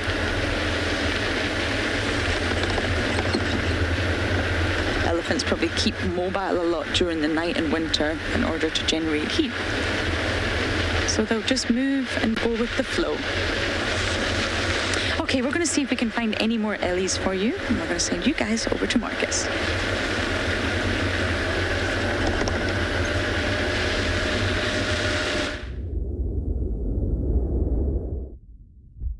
We're just finishing up.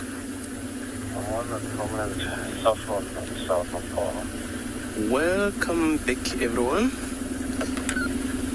And yeah, it sounds actually like those animals who were following might have killed something, because there is one update saying that they are feeding.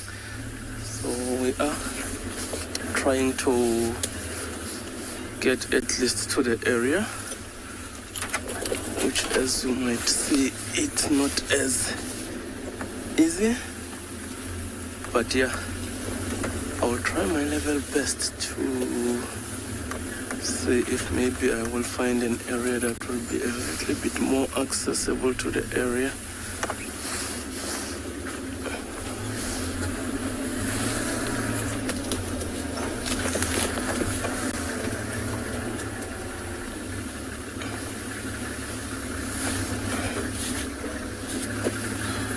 So just bear with me. It looks like I do have good vision of the other car.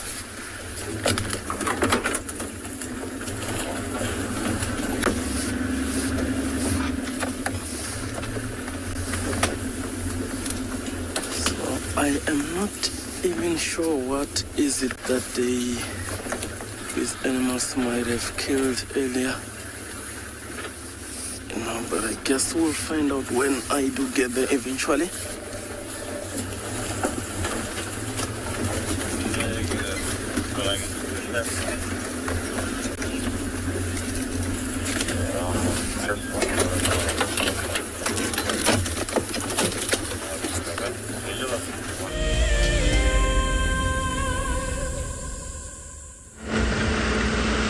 Welcome back with us. Yes, we're currently back on Juma, driving on Cheetah Cut line.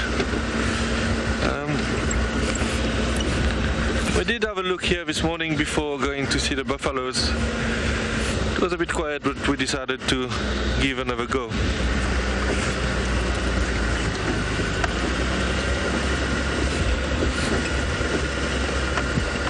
It is a very good road to check. I really like this road.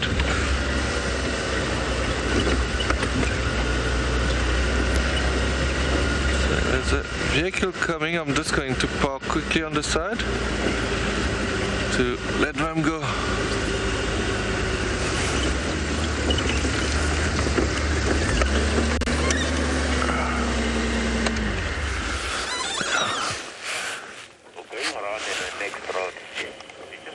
Just going to let that vehicle pass and then we will continue.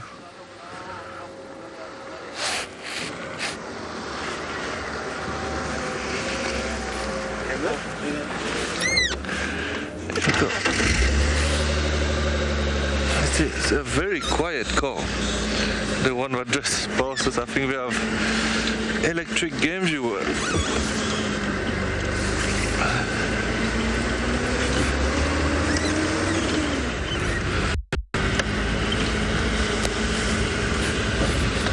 Yeah, so I think we'll try to see a bit what there is on the eastern section of Juma now, and maybe a bit later go north.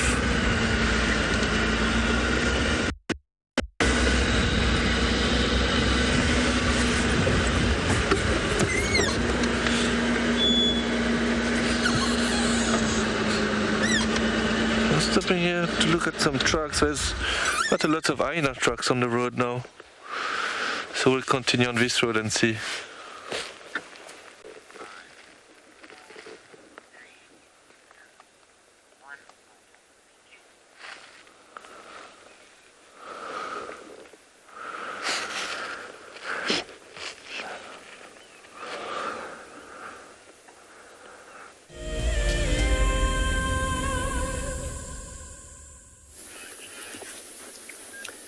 Welcome back to andBeyond Ngala, and we did catch up with these animals eventually. As you can see, they are feeding on something which I'm actually not sure what it is, because we were not quite here when they made the kill.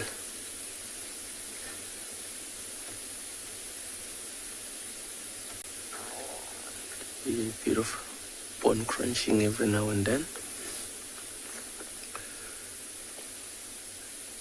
Of course, as you see, they've chosen the most difficult position. You know, the view is not as clear because of all this thick vegetation, whether be it grasses as well as these trees around this area. So it's not really making it any easy for us. But yeah, they look like they have caught something, which I'd like to see what, because at this moment, yeah, I am struggling. But that area where we saw them first with the head of buffaloes, so it looks like they walked slightly away from where the buffaloes are towards this direction here, where I'm not sure whether this kill was made in the morning or actually when we left them earlier. Looks like that white one is having a time of her life there.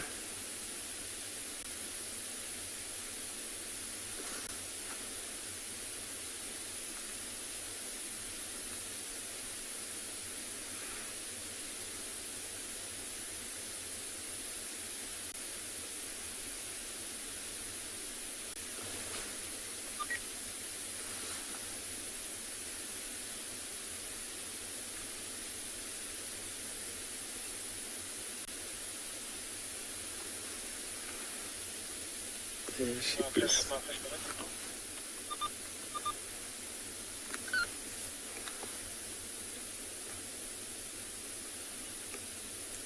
And she's feeding quite quickly, because the There's quite a number of lions here, and of course these older ones can even approach and take over whatever it is that she is feeding on.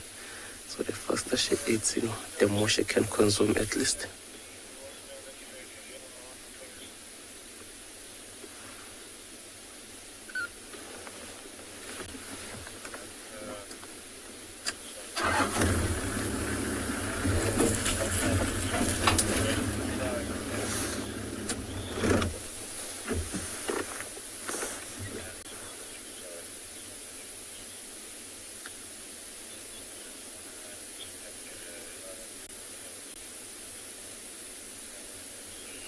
There's one male that you can see, just the mane in there. It also looks like he is feeding.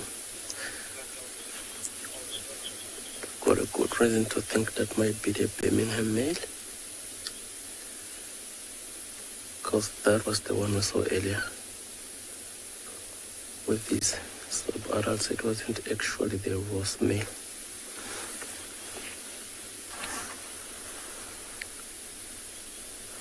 As soon as I can get a bit of evidence as to what they are feeding on, I will let the viewers know. But at the moment, we can see they are feeding, which is quite nice for these lions to be feeding more so the sub-adults, because every now and then these Ross males are pushing them around.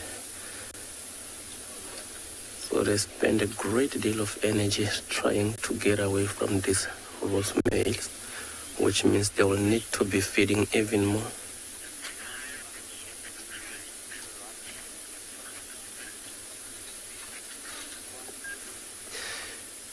Yeah, so Oliver, if I heard you correctly, you want to know if there is hierarchy more so when it comes to feeding. Of course there is. So the males would always feed first, depending on the size of the prey. And then the females will feed second, and that's when the youngsters will feed last, So there is some hierarchy, like even if these lionesses will do the hunt and even be successful, if they're successful on something as small as maybe an impala, while these two Ross males are here, chances are they're going to claim that to themselves, even to the exclusion of these lionesses that will have done the hunting or the killing. So there is hierarchy. And if one wasn't supposed to be feeding at that time, attempt to feed, then punishment is rather severe from those males. That's when they can start hitting each other like that.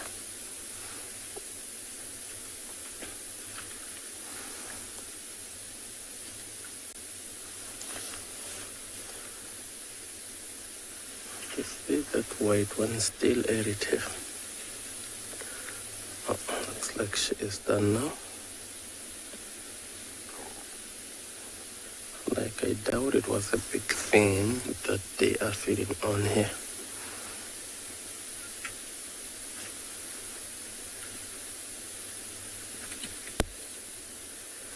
Looks like she's just licking on the remains of bits and pieces that might be left while they feed. You can see she's having a go at a bone there.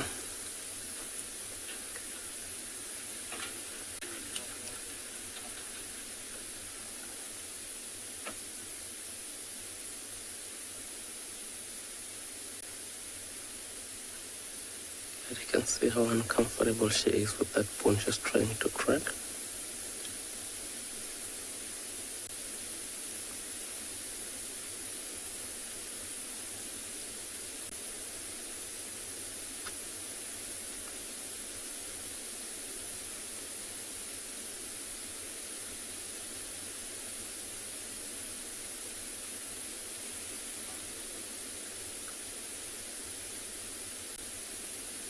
Still going for the last bits and pieces.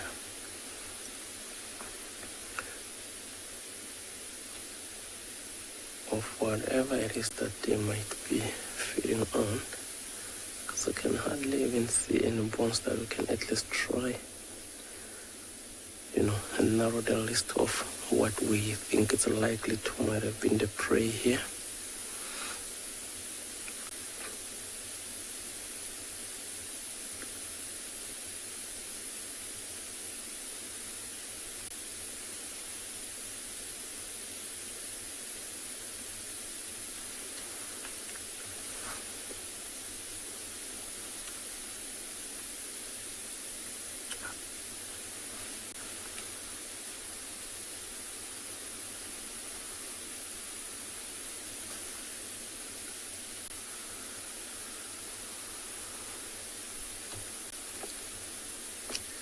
If you look at it carefully from this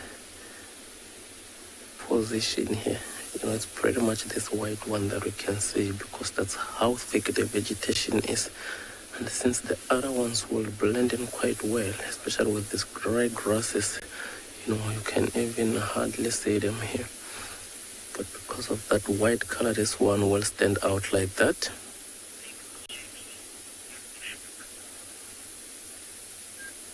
Yeah, I think for now, let's send you over to Pridelands. Let's see what JP has got in store for us.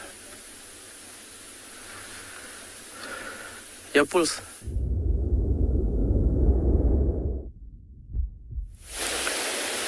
Good morning and welcome back to Bushwalk. We just picked up a feather, and looks like a feather that potentially can be one of a vulture species, and one of the most common vulture species in this area is white-backed vultures. And this is most likely one of the flight feathers, which I infer is a primary or one of the secondary feathers. If we look at these feathers, they're quite dark in color, which indicates that they consist of melanin. Unlike white feathers, which is much, what we find interesting is about feathers that are flight feathers, and the reason why they're dark and why they have melanin is because the melanin provides much more structure and strength to the feather. And both flight feathers needs to be incredibly strong compared to that of white feathers. If we also have a closer look over here, I just want to see if we can zoom in onto it. We'll notice that there's tiny little barbules which keeps the individual pieces of the feather together. It basically works like a zipper. And what we often will see birds doing is that they will pull their beak through the feathers to realign these individual little barbules to make sure that they're nice and snug together. One of the other ways that birds often will maintain their feathers is by also taking preen gland secretion from the base of the tail and then rubbing that onto the feather. We also notice quite often that they will, some bird species will go and bathe to actually loosen the old preen gland secretion before that they apply a new layer. Some birds have another unique habit, and that's to actually go and sit in the sun, and that is also an aid of actually destroying harmful bacteria that might go and be on the feathers. Some birds also have another trick, especially crows from the northern hemisphere. They will use smoke, so they'll fly up to a chimney and they'll take mouths of little smoke as the smoke comes up the chimney, and then put that onto the feathers. And then another behavior that we quite often see in terms of feather maintenance and getting rid of parasites on your feathers is a behavior that's actually called anting, and where the birds will actually go and lie on the ground where there's a sufficient amount of ants, and they will wait that the ants climb onto the wings, and then they will start shaking the wings and aid that the ants will release formic acid and then deter the parasites.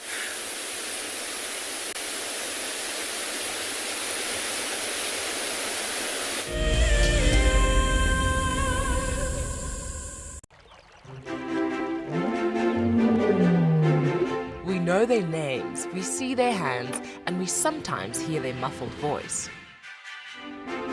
One thing for sure is that WildEarth wouldn't be possible without the people behind the camera. It is often easy to forget the presence of the camera operator until you seamlessly follow a bird as it swoops through the air.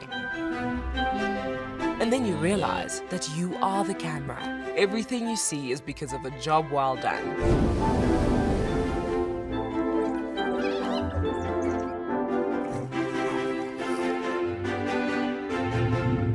Sign up to be a WildEarth explorer and join Lauren at the fire on Saturday the 31st of July as she chats to David and BK to find out why they do what they do.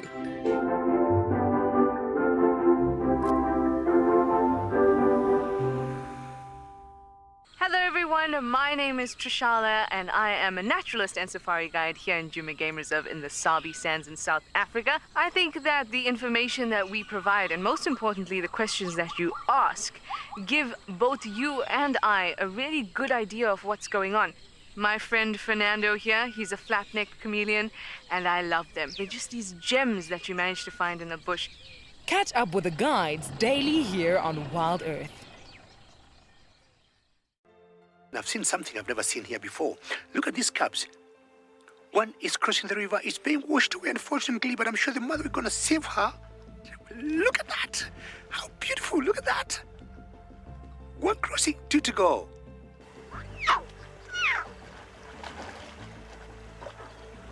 How cool is this? Expect the unexpected here on WildEarth daily. My name is Lauren and I'm currently working in Juma Private Game Reserve here in South Africa. I love answering your questions during the live safaris. It's my favorite part. It feels like you're on the vehicle with me and I'm able to teach you exactly what you want to know. If you want to ask a question on WildEarth, then you need to register on our website. Once registered, you must go to the live safari page and ask your question below the live feed.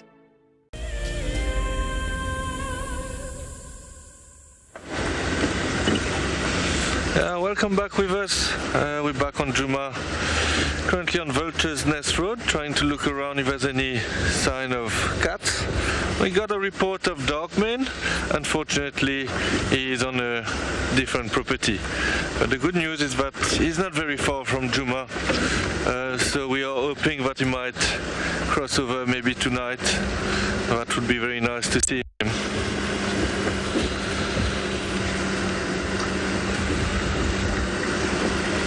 Yeah, there was other sighting of lions as well on Buffelshoek. So there's no, well, as far as we know for the moment, there's no lions on Juma. But we never know. It can happen that we bump into one.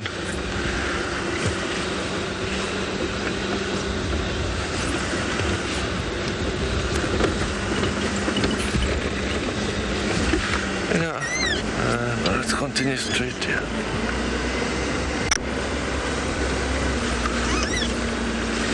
Okay, so we continue on this road and see what we can find. In the meantime, we'll send you to Marcus with his lions.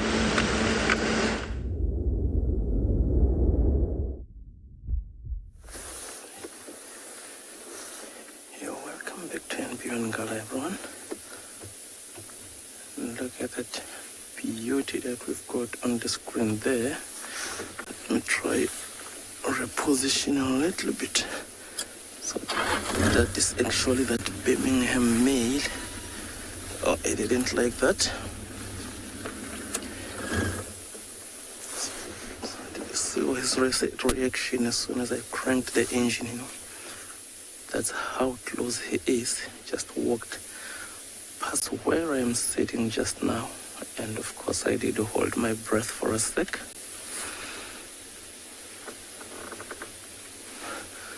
Looks like he might even be relieving himself there.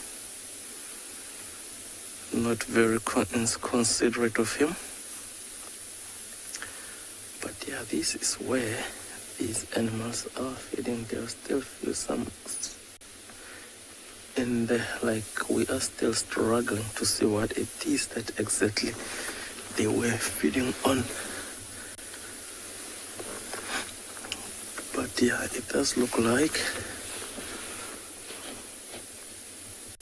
the kill wasn't actually this morning, because I see where they've killed it, the blood is that dry, meaning it might have happened during the night.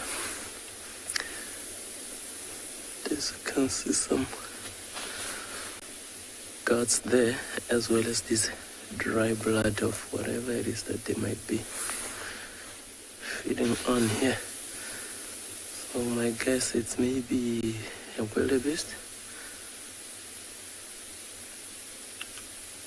because of all that stomach content. Let's try reposition. Maybe for this Birmingham mail was quite closer here.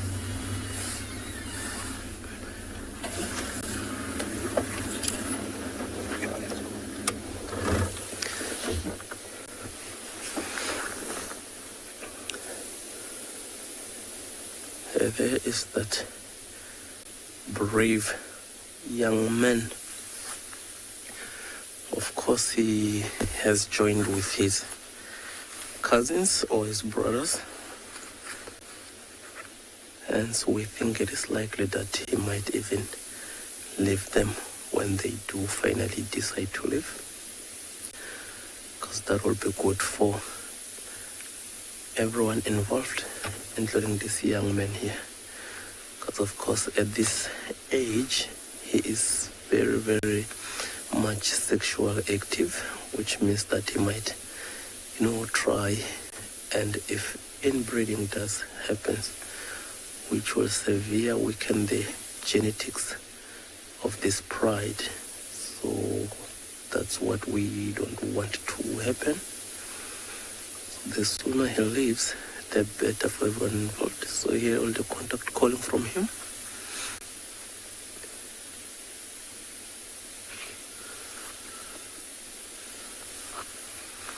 Find himself a nice patch of shade there where he can just rest.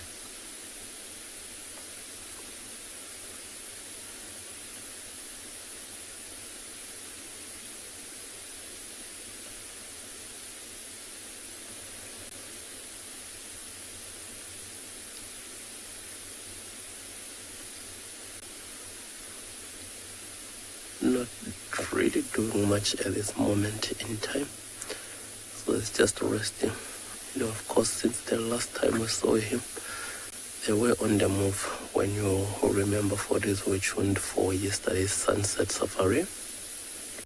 So they might have moved during the night until maybe early hours of the morning when they made this kill, if it was them who made the kill.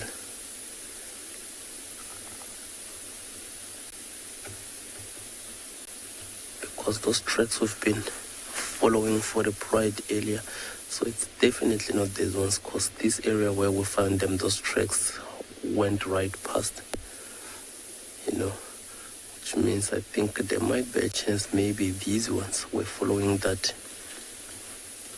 other pride members when they eventually went to the side, did a bit of hunting, or maybe they just encountered the animal that they've killed here, and then that's when they followed behind from the other pride members. But of course, this way, that what would work for them, since those two roast males were with the other pride members.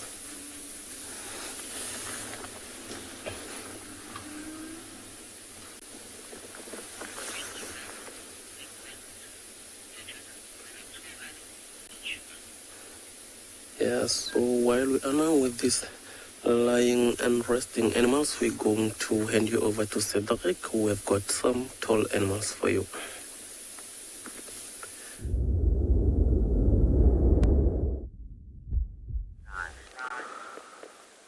Yeah, so we found a giraffe. Actually, I just noticed there's a second one, but 4 at the back. This is a male giraffe.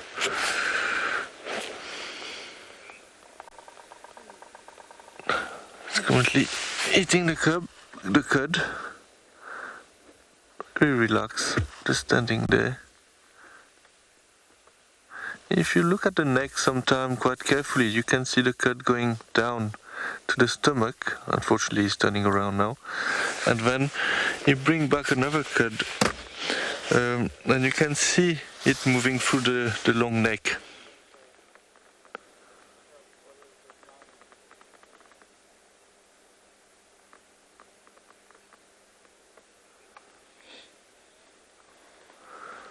And it's quite on a scenic area here with lots of magic guari plants. These are the little green bushes you see everywhere. And he decided to go hide.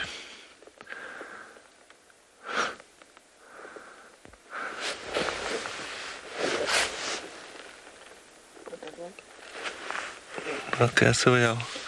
So the other one is a bit far, as you can see. Still feeding. So obviously giraffe eat mainly leaves, well, only leaves. It was quite interesting earlier to see that buffalo eating some leaves.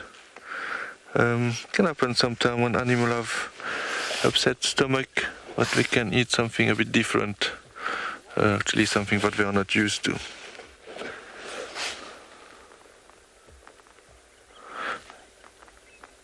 We did drive a bit alongside Cheetah Cut Line, and then we also tried Central Road.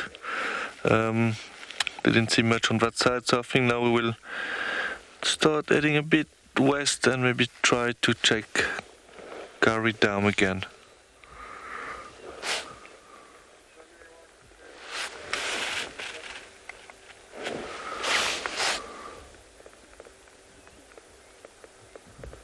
It's getting a bit warmer now, which is nice.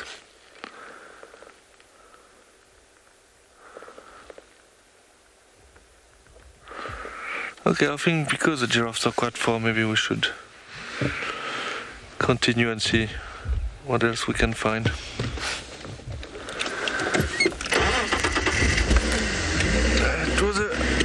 It has been quite a quiet cat morning for us. Very nice that Marcus have some lions again at Ngala. Yeah, a bit bumpy here.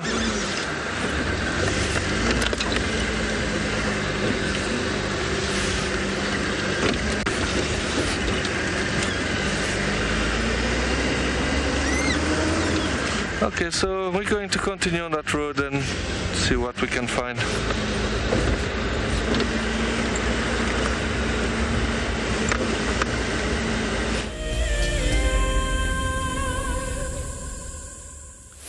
Good morning and welcome back to Bushwalk. So far we've experienced quite a quiet morning in terms of mammals, but we did find a number of interesting tracks that we are looking at. One that we have right over here, this belongs to a Cape porcupine. If we look at it, it's got fairly round little toes here in the front, and you can just see the nails marking at the tip of these. Quite often these are confused with that of a honey badger. However, if we do look at honey badger, it simply has one proximal pad, not two proximal pads, and it doesn't have round toes. It has actually sausage-shaped toes. And if we also look at the toes, they're much longer. And if we look at where the nail marks in the track, we'll actually notice that the nail marks at equal length away from the tip of a toe as the toes are long. As honey badgers have got incredibly large nails, that is in aid of digging for their prey and a number of other things that they would like to tear open.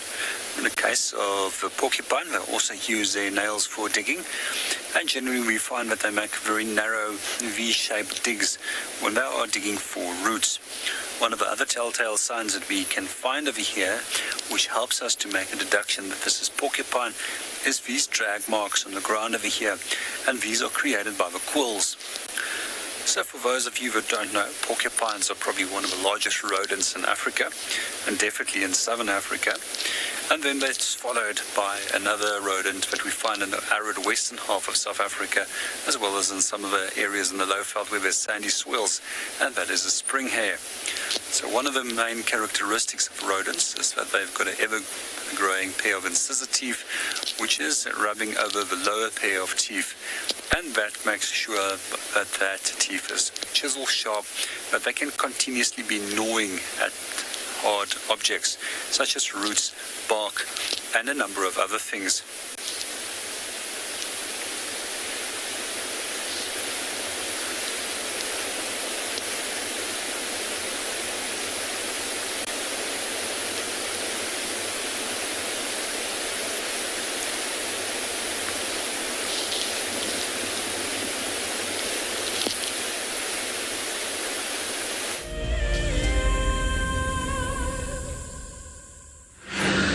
Welcome back with us. We're just following quickly on some leopard tracks we saw at the back there.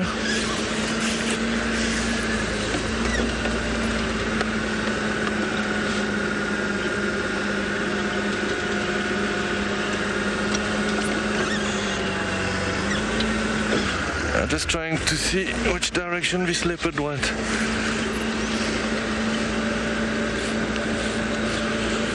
Nothing here.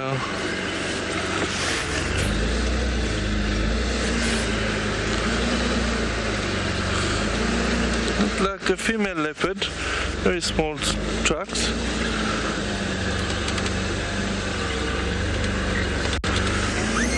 She went after bush. I think I'm going to go east on that road because she was heading in that direction on the last track I saw. And maybe we can relocate the tracks. It is quite nice to drive here as well because there's a little drainage line next to the road. And sometimes leopards like to walk in the drainage line as well.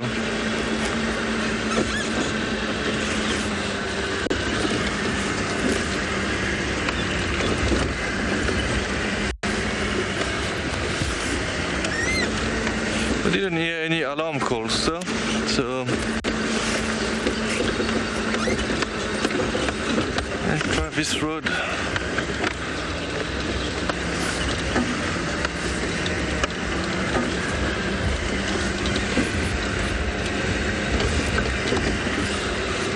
Okay, so we'll try to see if we can find any sign of this leopard around here, and we'll send you to markers for with his in Ngala. Sorry about that, just thinking a bit.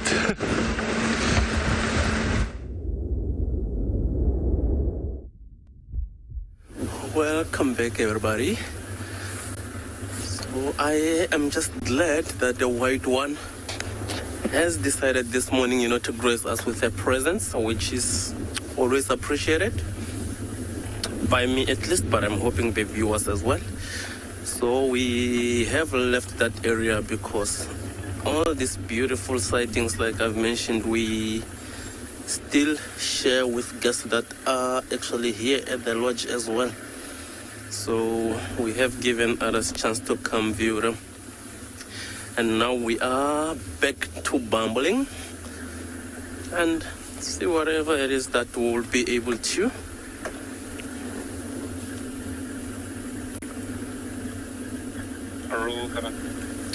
Yeah, it was a beautiful morning all the same, from tracking those lions to when we finally caught up with them, which was quite nice. And also the buffaloes, that was a treat.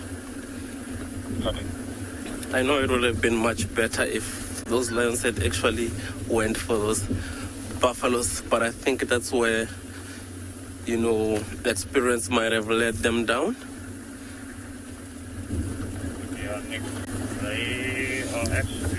They're actually now not sure because they just waiting for the darkness, when they can still try and hunt those buffaloes. Maybe they might have decided that no, this time let's rather let them be, and then they will forget about us, and then we'll come with the element of surprise later today.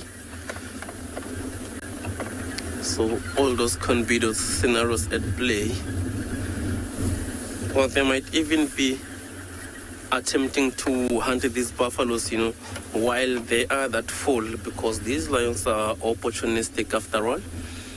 And if they have fed on whatever it is that they fed on there, and then there was a bit left, and then those buffaloes made their way into the area, and the sub-adults, left their kill, and now tried to hunt these buffaloes, which I think it might be what was happening there.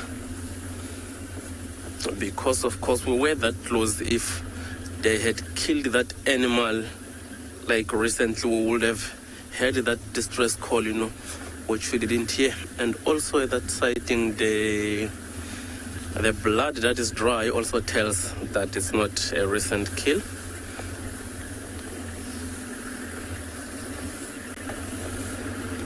Because they've given the opportunity, these lions will kill as many animals as they could in one go. Maybe even much more than they can eat, actually. Because being an opportunistic animal means that something like that can happen. You know, because much as they are good hunters and all, sometimes experience will let them down, but other times, like, they don't really know when next they might be getting their next meal, you know. Yeah, so while we are still bumbling about, let's see what Lauren has got for us in Juma.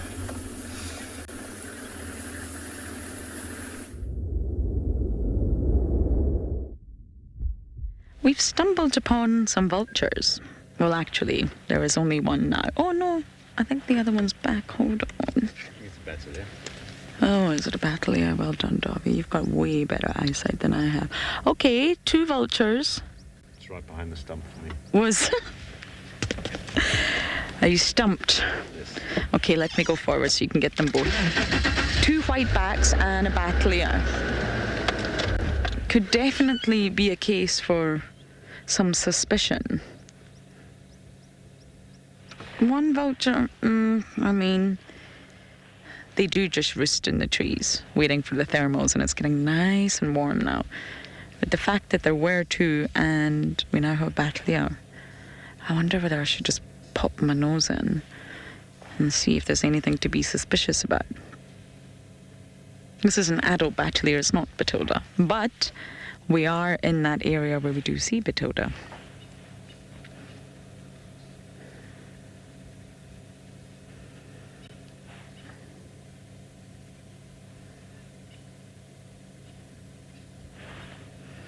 I'm just listening. There was talk of dogs possibly heading towards Gairumain.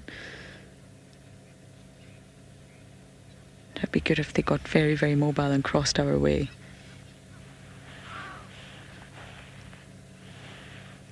Is that another whiteback? Look at that. Or is it the battalion? It's a battalion. Oh! Wowza! That was very cool. Well done, Dove. Lorna Batoda is doing very well. We are seeing her almost on a daily basis. Maybe not every single day, but every time I swing by this sort of corner of the reserves, we check on her. We look for her or him. And she's doing very well. Sometimes you will see the immature battalion with the adults on the same tree, and I've been wishing that we'll see Batoda with the adults, but we haven't yet. She seems very quite particular in the trees that she likes to sit on and her movements. But this could easily be the parents. They are monogamous, long-term pair bond, as you know, and they will spend time with one another. So this could easily be Batoda's parents, but I couldn't conclusively say that. There are a few battalion pairs that we follow around here, and they're very often found on the southeast corner of Juma, which is where we are right now.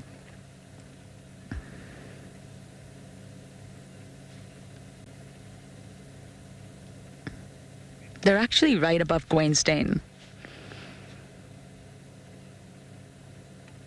The hyena den that we used to check. So I think we should just bumble in that way, maybe check the den, check if there's anything there. Why have we got 2 battalions and 2 vultures? You never know, but I definitely think it's worth a check. We were going to head to Tiani's den, but apparently she started getting mobile again and moved more west, which means we definitely won't get signal. So we aborted that plan. But I'm going to keep trying. She is moving in a very sort of small little area, and once she comes back to that wood pile, we get signal.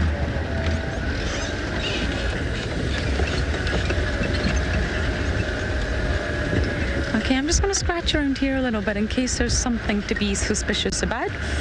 You never know, we might get lucky.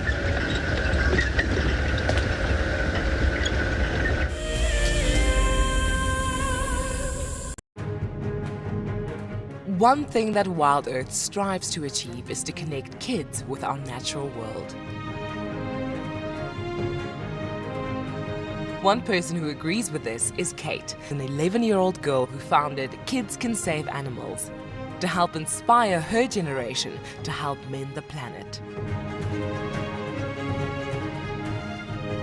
Her motto is that kids may be young, but age does not define your impact.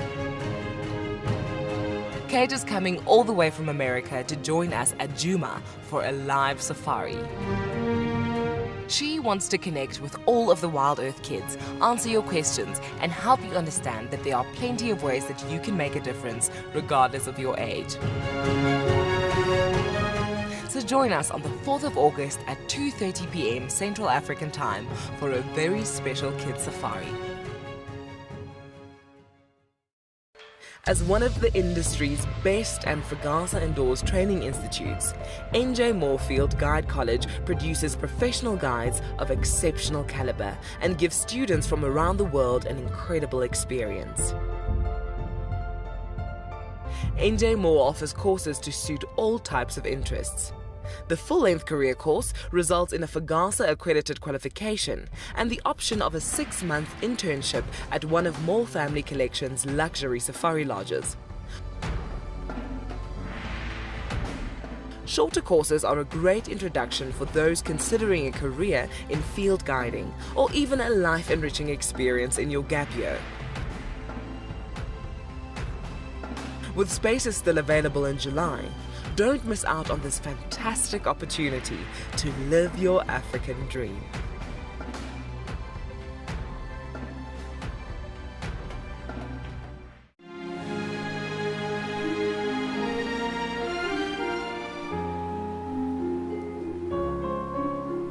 You are cheeky. That was a brave decision.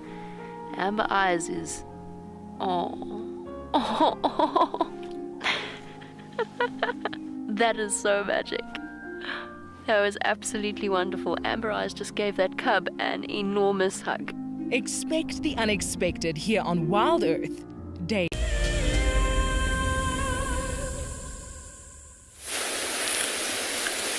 Good morning and welcome back to Bushwalk. So far we've been looking at a number of different tracks, and one of the group of tracks that we did find is that of a spotted hyena.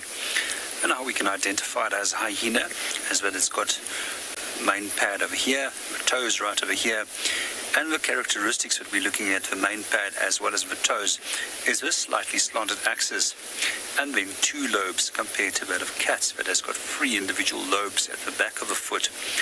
One of the other characteristics that we always look for with hyena is not a typical round toe, but a more kidney-shaped toe, and then the nail mark that we find at the edge of every toe, which we don't find with a typical of cats, because cats mostly withdraw or redraw their nails, unlike dogs, as well as being the only cat being the exception, being cheetah.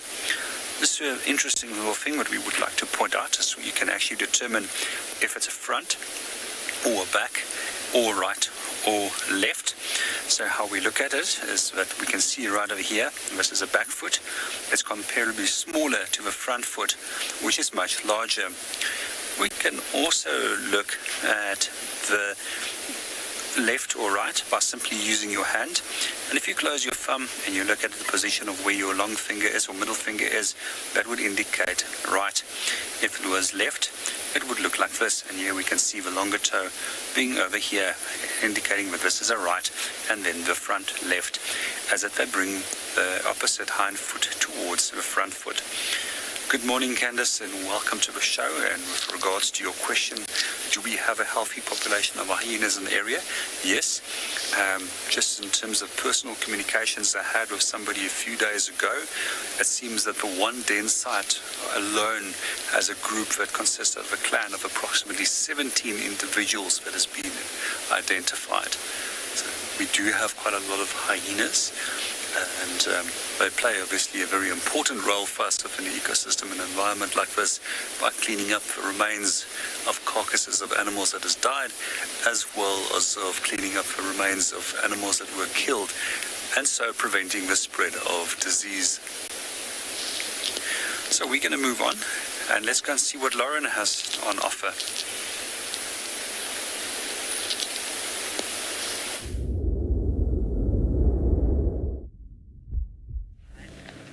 I came to Gwen's den and definitely not the best visual, but I found exactly what I was looking for, right underneath the battle ears. Yeah, hello, right on cue. There definitely has been a carcass here. I mean, there might still be something.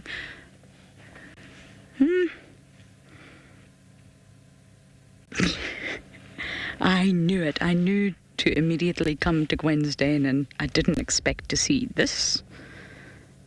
Looks a little bit like in the belly, but I'm not sure. Right underneath the vulture and the battle ears. So something was here. And that's why I always be suspicious. Follow your gut. Check things out.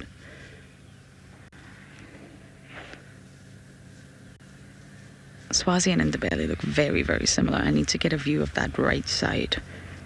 Hello?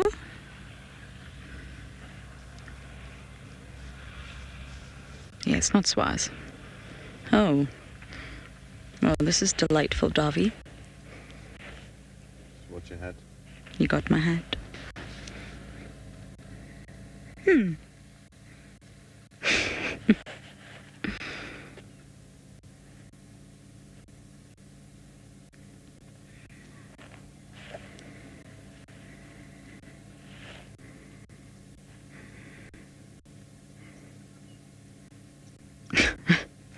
Our timing was impeccable. I think it's in the belly, but if anyone can confirm, please do. Please do let us know. Sorry, dear.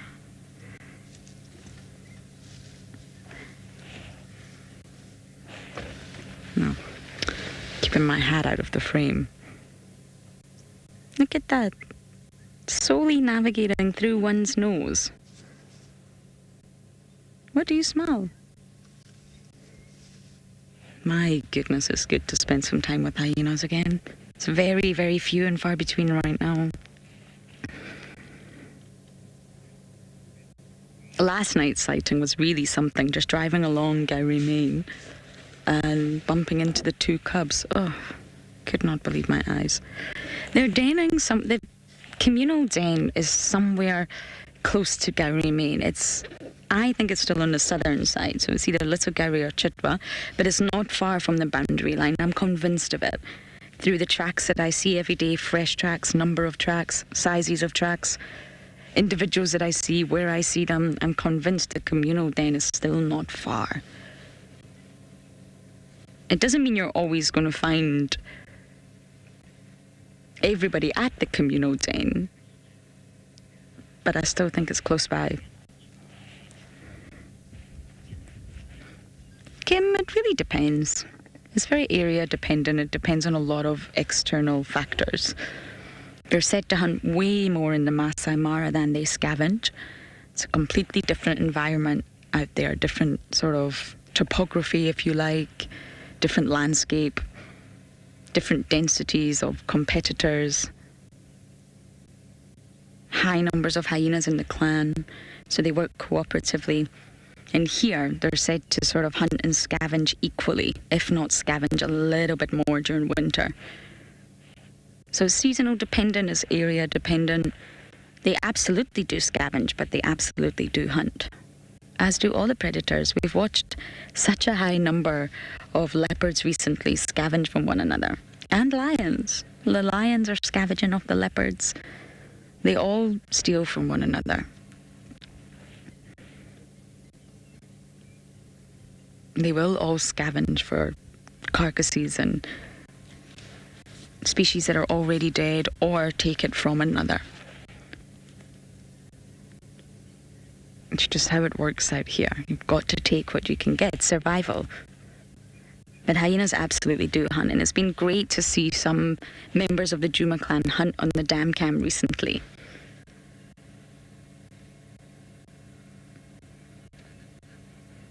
It really shows everyone that they do hunt and they can hunt and they're good at it. It can't be easy taking down another animal that's also running. It requires a lot of skill. This is such a nice little sleeping spot. I think it's in Ndebele.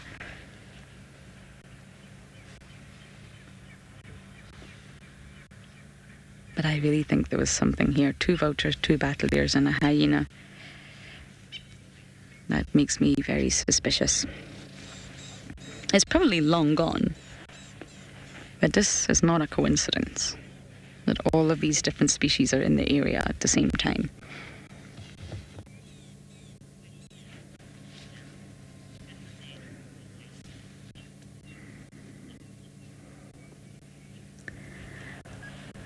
Moon dust.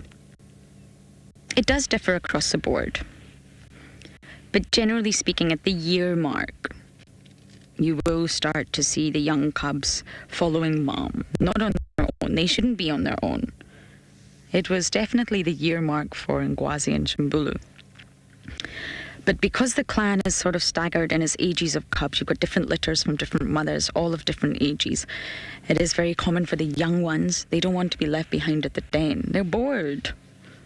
They want to follow the older ones. So they tend to sort of start roaming a lot younger than they should, if that makes sense.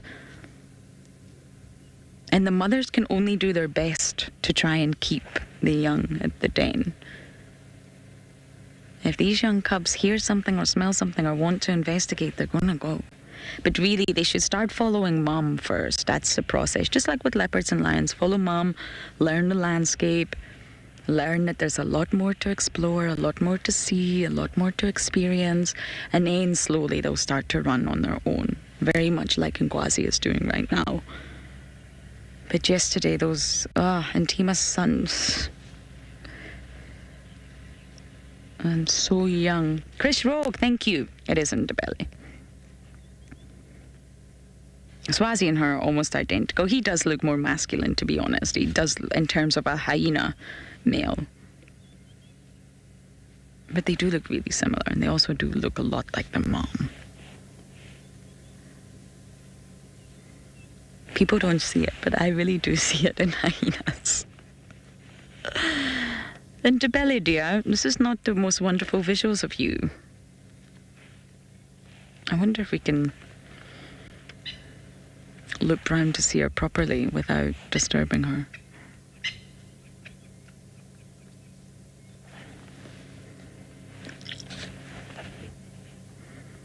What do you think about looping round?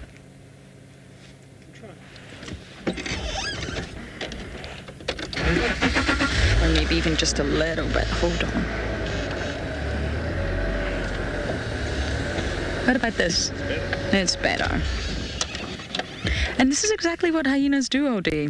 They'll just rest. They'll just find a little sleeping spot, enjoy the sun in the morning because it's been cold.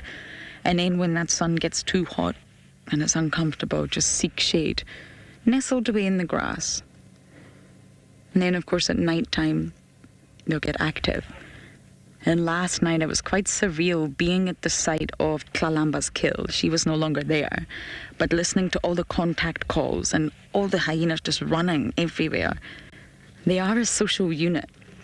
They are going to communicate across long distances with audio at night time.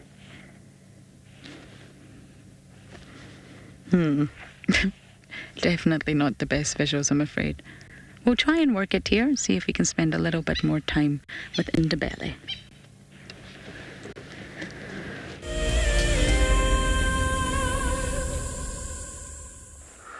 We are currently with a very relaxed, slender mongoose. They are normally very shy and run away when they see you, like now. But he was just staying with us for a while. It was quite nice. Unfortunately, now he ran into the bush and the grass is so long it will be quite difficult to see it again.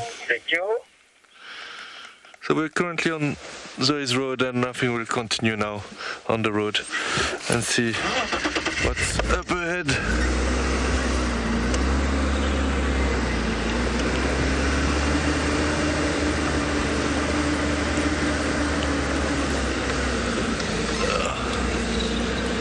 Yeah, the mongoose moved off.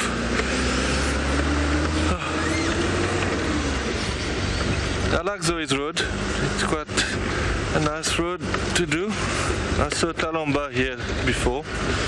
And also I got a very nice elephant sighting here the last time I was here.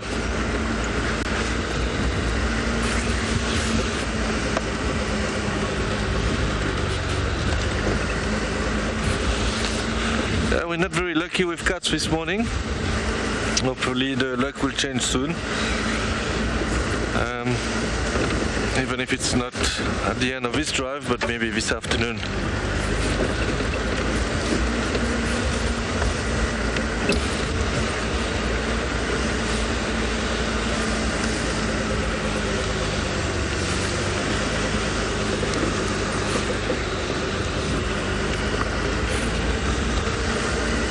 And this road is quite smooth as well, so it's not very bumpy, to make it a bit nicer.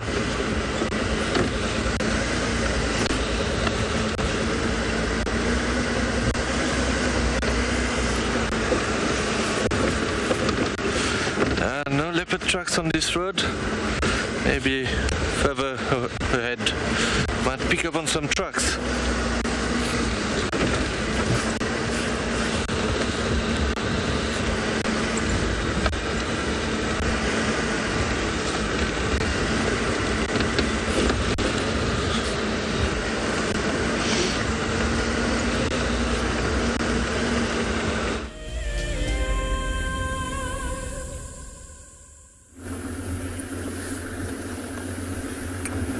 Welcome back, everybody.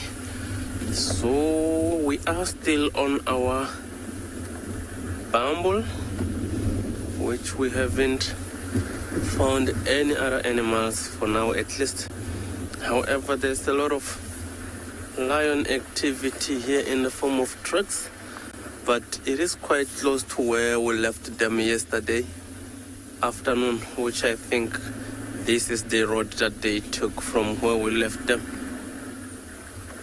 to pretty much where they were found this morning. So these tracks I don't think are fresh or actually of a different pride. It looks to me like they are the same tracks of the Birmingham Pride we were with yesterday with those youngsters.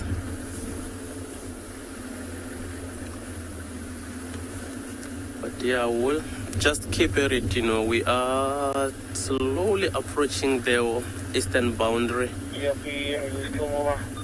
And of course, you know, we've got some nice open areas where we might sometimes find general game.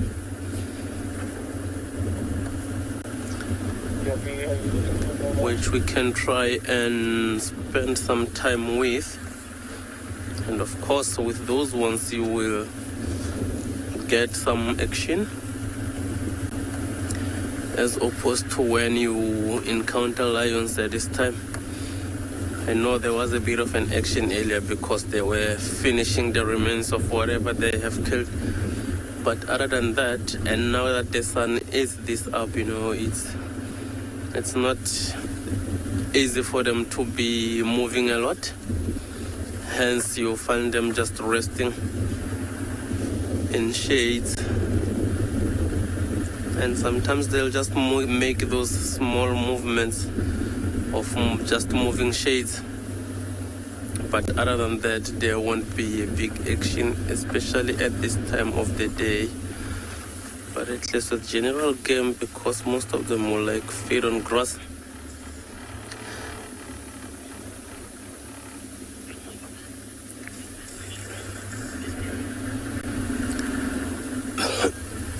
Yeah, so we'll keep on with this bumble, see what fruits it bears for us. For now, let's send you over to JP in Pride Lands.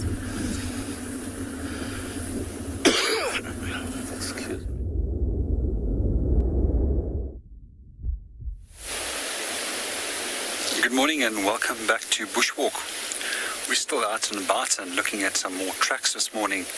So one of the tracks that we did find over here, this belongs to a zebra. So when it comes to different tracks such as that of a zebra, that belongs to a group which we call the ungulates. It's basically an animal that runs on the tip of its toe, which is a foot structure which is evolved for allowing fast running to get away from potential predators. Unlike that are the typical digi-grade tracks of hyena that we were looking for earlier, which was designed for silent walking and stalking. So if we do look at the zebra track, we can identify it as either front or back, and in this case it's slightly narrower and longer, which makes it a hind track compared to the front track, which is tending to be much larger and more rounded in appearance. We can also separate plain zebras from that of mountain zebras, and when you look at this little triangle over here, which is referred to as a frog, we'll see that the back part of that rim of a hoof touches a frog, where with mountain zebra there's a little bit of a negative space between the rim as well as the frog. We generally also find that mountain zebra tracks are much larger, generally in mountainous terrain. However, in some of the areas where I've worked in the past, you have to look very carefully, such as areas in Kalahari where both plain zebras as well as mountain zebras do come forth, because both of the species actually like to use the dusty areas at the bottom slopes of the mountains where they could go and dust bathe, which is another sign that you normally find of zebras in the area. It's an interesting thing, one of the closest relatives to a zebra is actually rhinos, which has got 3 toes compared to the zebra, which has got a single toe. And what we do also find is that their ancestors all had 5 toes, and they eventually became more and more specialized, evolving into a 3-toed ungulate and eventually a 1-toed ungulate, being that of the zebra or typically of horses. Another interesting thing that I do find as an adaptation when it comes to mountain zebra, unlike the plain zebra, is that they've got a thick, almost like a rubber spongy layer at the bottom, which helps to absorb shock when they are walking on those rocky areas and the mountainous terrain where they do come forth. So we often hear many a guide talking about a virtual zebra, which is actually the incorrect terminology to refer to the zebras that we find in South Africa. Now, they're actually a subspecies which we find in East Africa, while the Southern African subspecies is the plain zebra. So for those of you that are not familiar what a subspecies is, it's basically when we have a species that becomes separated and they start evolving different characteristics over a period of time. And this is due to geographic isolation, and that population will eventually evolve into a separate species if you do provide them with sufficient amount of time. One of the things that we also find with subspecies is if we do give them the opportunity to interbreed, they will be able to interbreed, unlike most species which is not able to interbreed and produce fertile offspring, as in the case of the subspecies.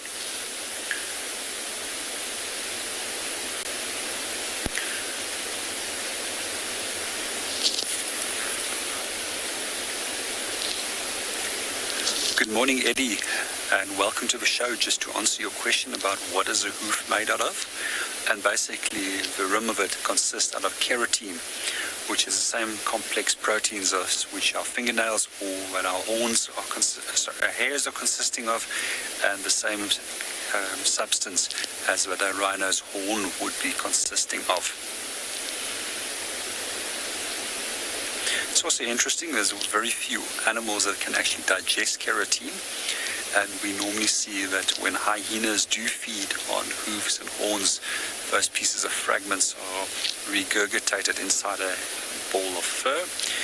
And we also find that the only organism out here in the bush that can actually digest and break down keratin is what we refer to as a horn moth, which is a species of moth which lays its eggs on top of a horn, and then the larvae has got the ability of using the keratin.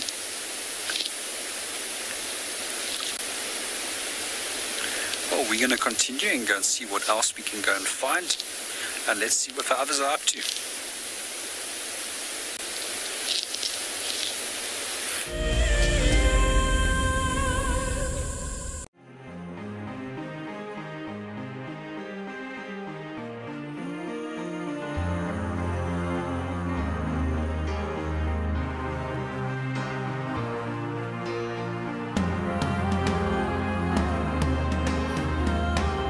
Suspended above Kenya's Masai Mara is a breathtaking lodge where unrivaled service goes hand in hand with extraordinary wildlife sightings.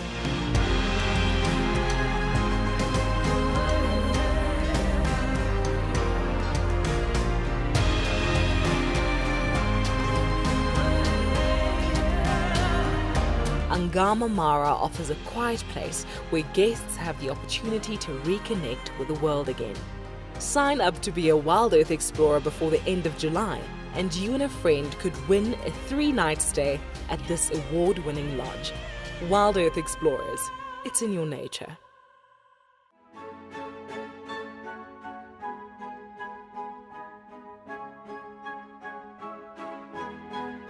The Wildlife and Environment Society of South Africa, WESA, encourages people to care for the earth. Through innovative projects, they aim to reverse the serious issues that we face in the world today. One of these projects is Green Coast, a proudly South African award for sensitive and well-managed coastal sites. This sustainability project protects our national coastlines while providing unemployed youth with a love for their environment and a hope for the future. WESA is a membership and volunteer-supported organisation. Every supporter is helping to change the only earth we have. Visit our website to see how you can help care for our earth.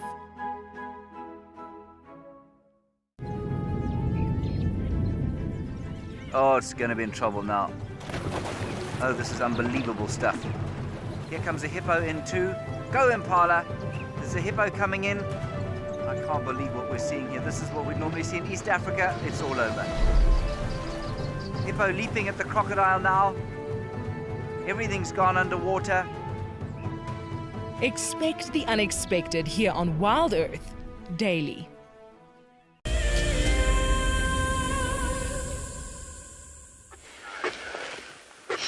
Yeah, so we found a warthog. Well, there's actually two of them, but we can see only one nicely at the moment.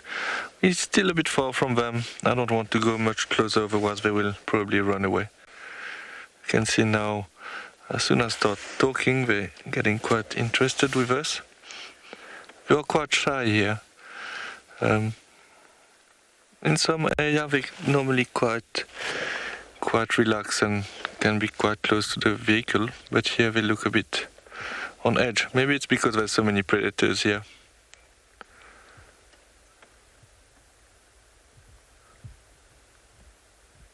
Obviously leopard and lions like to hunt them, but warthog can get quite big. A big warthog can get up to 80 kilograms, so this is very big, especially for him. Well, it will be a male. And they're quite strong as well. They're running away. It's quite nice to see when they run with a tail up. So it is a follow me sign. It is easier for them to follow each other with the tail up. Okay, let's continue. Maybe we'll be able to see them a bit further ahead.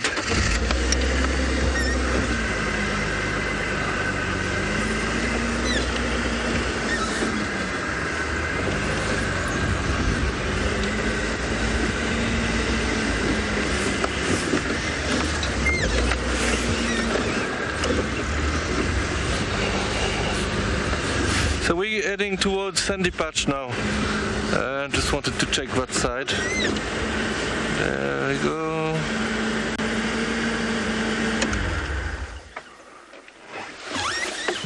Yeah, so it is quite difficult to follow them. They're very shy.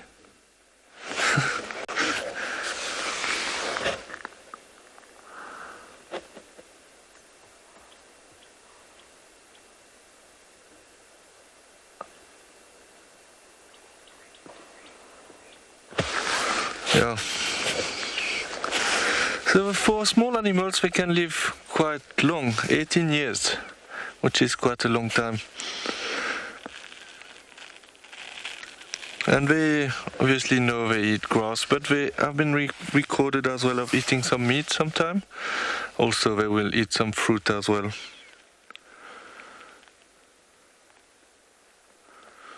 I saw one which is very rare. But I saw one feeding on the guinea fowl one time. It was quite a long time ago though.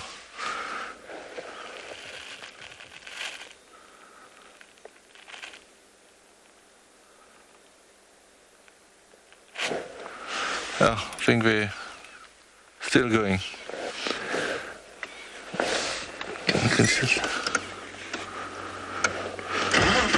Let's continue. Yeah, so it's quite funny, like, because we eat mainly grass, fruits, like marulas too. But they have been feeding on meat before. So it's quite interesting to see that. Okay, so we'll continue to Sandy Patch. In the meantime, we'll send you to Marcus on an update at Ngala.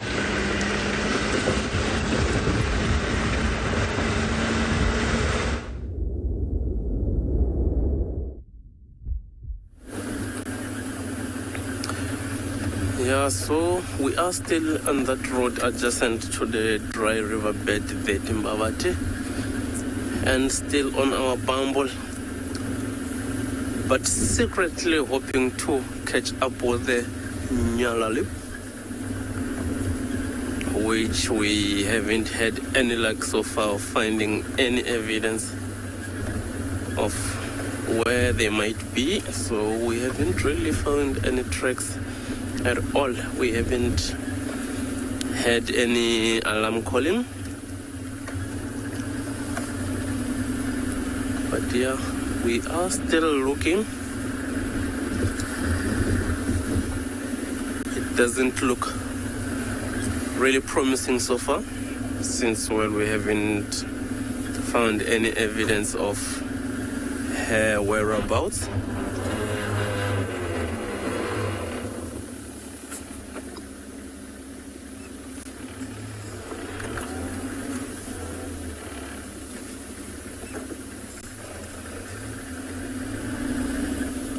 Sorry about that. So, like I was saying, we don't really have anything to work with at the moment as far as the Ngala lip is concerned. So now we'll just keep on bumbling for any other animal that will come our way. I know it will be best if it's this Ngala female that also has got the reputation of torturing us time and again. But we do sometimes catch up with her, which is quite nice, as it was yesterday for those who managed to join us in the afternoon. Because we did have a good view of her and her youngsters, which it's something that we really like, more so that, you know, you can look for her for a good week or even two without seeing her. Like, you'll find tracks doing all sorts of movements. Sometimes coming back to an area that you've driven earlier, you know, you find her tracks on top of your vehicle tracks.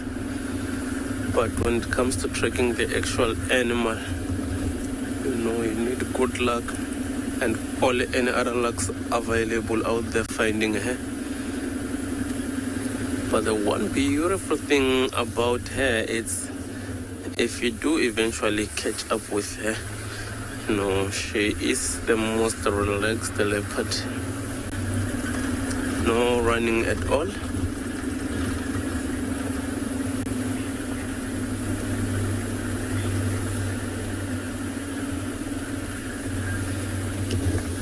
I missed that comment.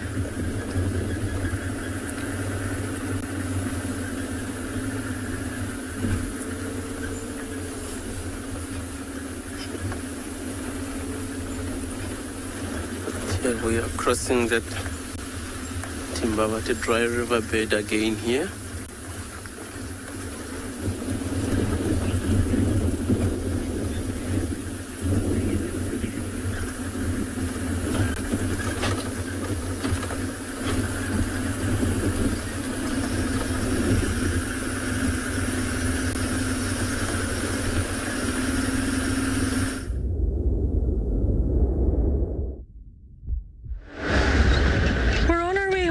just bumped into all the wild dogs.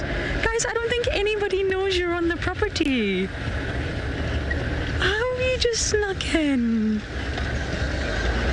My goodness me. What a way to end the show. We were literally on our way home. Breakfast was calling.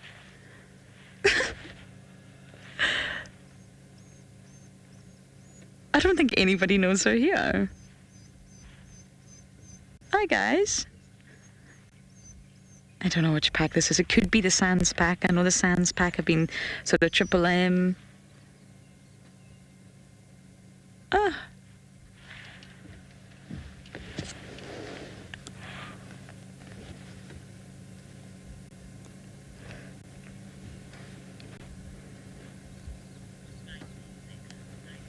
Well, that's definitely... Had a last-minute lion, had a last-minute leopard, but I'm not sure I've ever had last-minute dogs. Thank you, guys.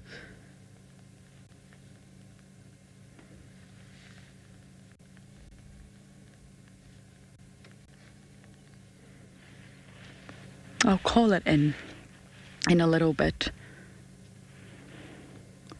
But it leaves great promise for the afternoon. They will still be flat. We go out early. And as you know, quarantine is a perfect open area for hunting. I love it when animals come in and nobody knows because they move so fast. This is the first time I've seen dogs this stint. Obviously seen dogs many times before, but during this little working stint, it's the first time. What an amazing last-minute find. But sadly, it has come to that time, everyone, where the sun is fully up. It's time for the team to go get their breakfast. And the sunset safari has, of course, come to an end. Great drive from all locations, on vehicle and on foot, and lots of promise for this afternoon. So thank you everyone for jumping on board. It's been an absolute pleasure. Please do join us this afternoon. Until then, goodbye.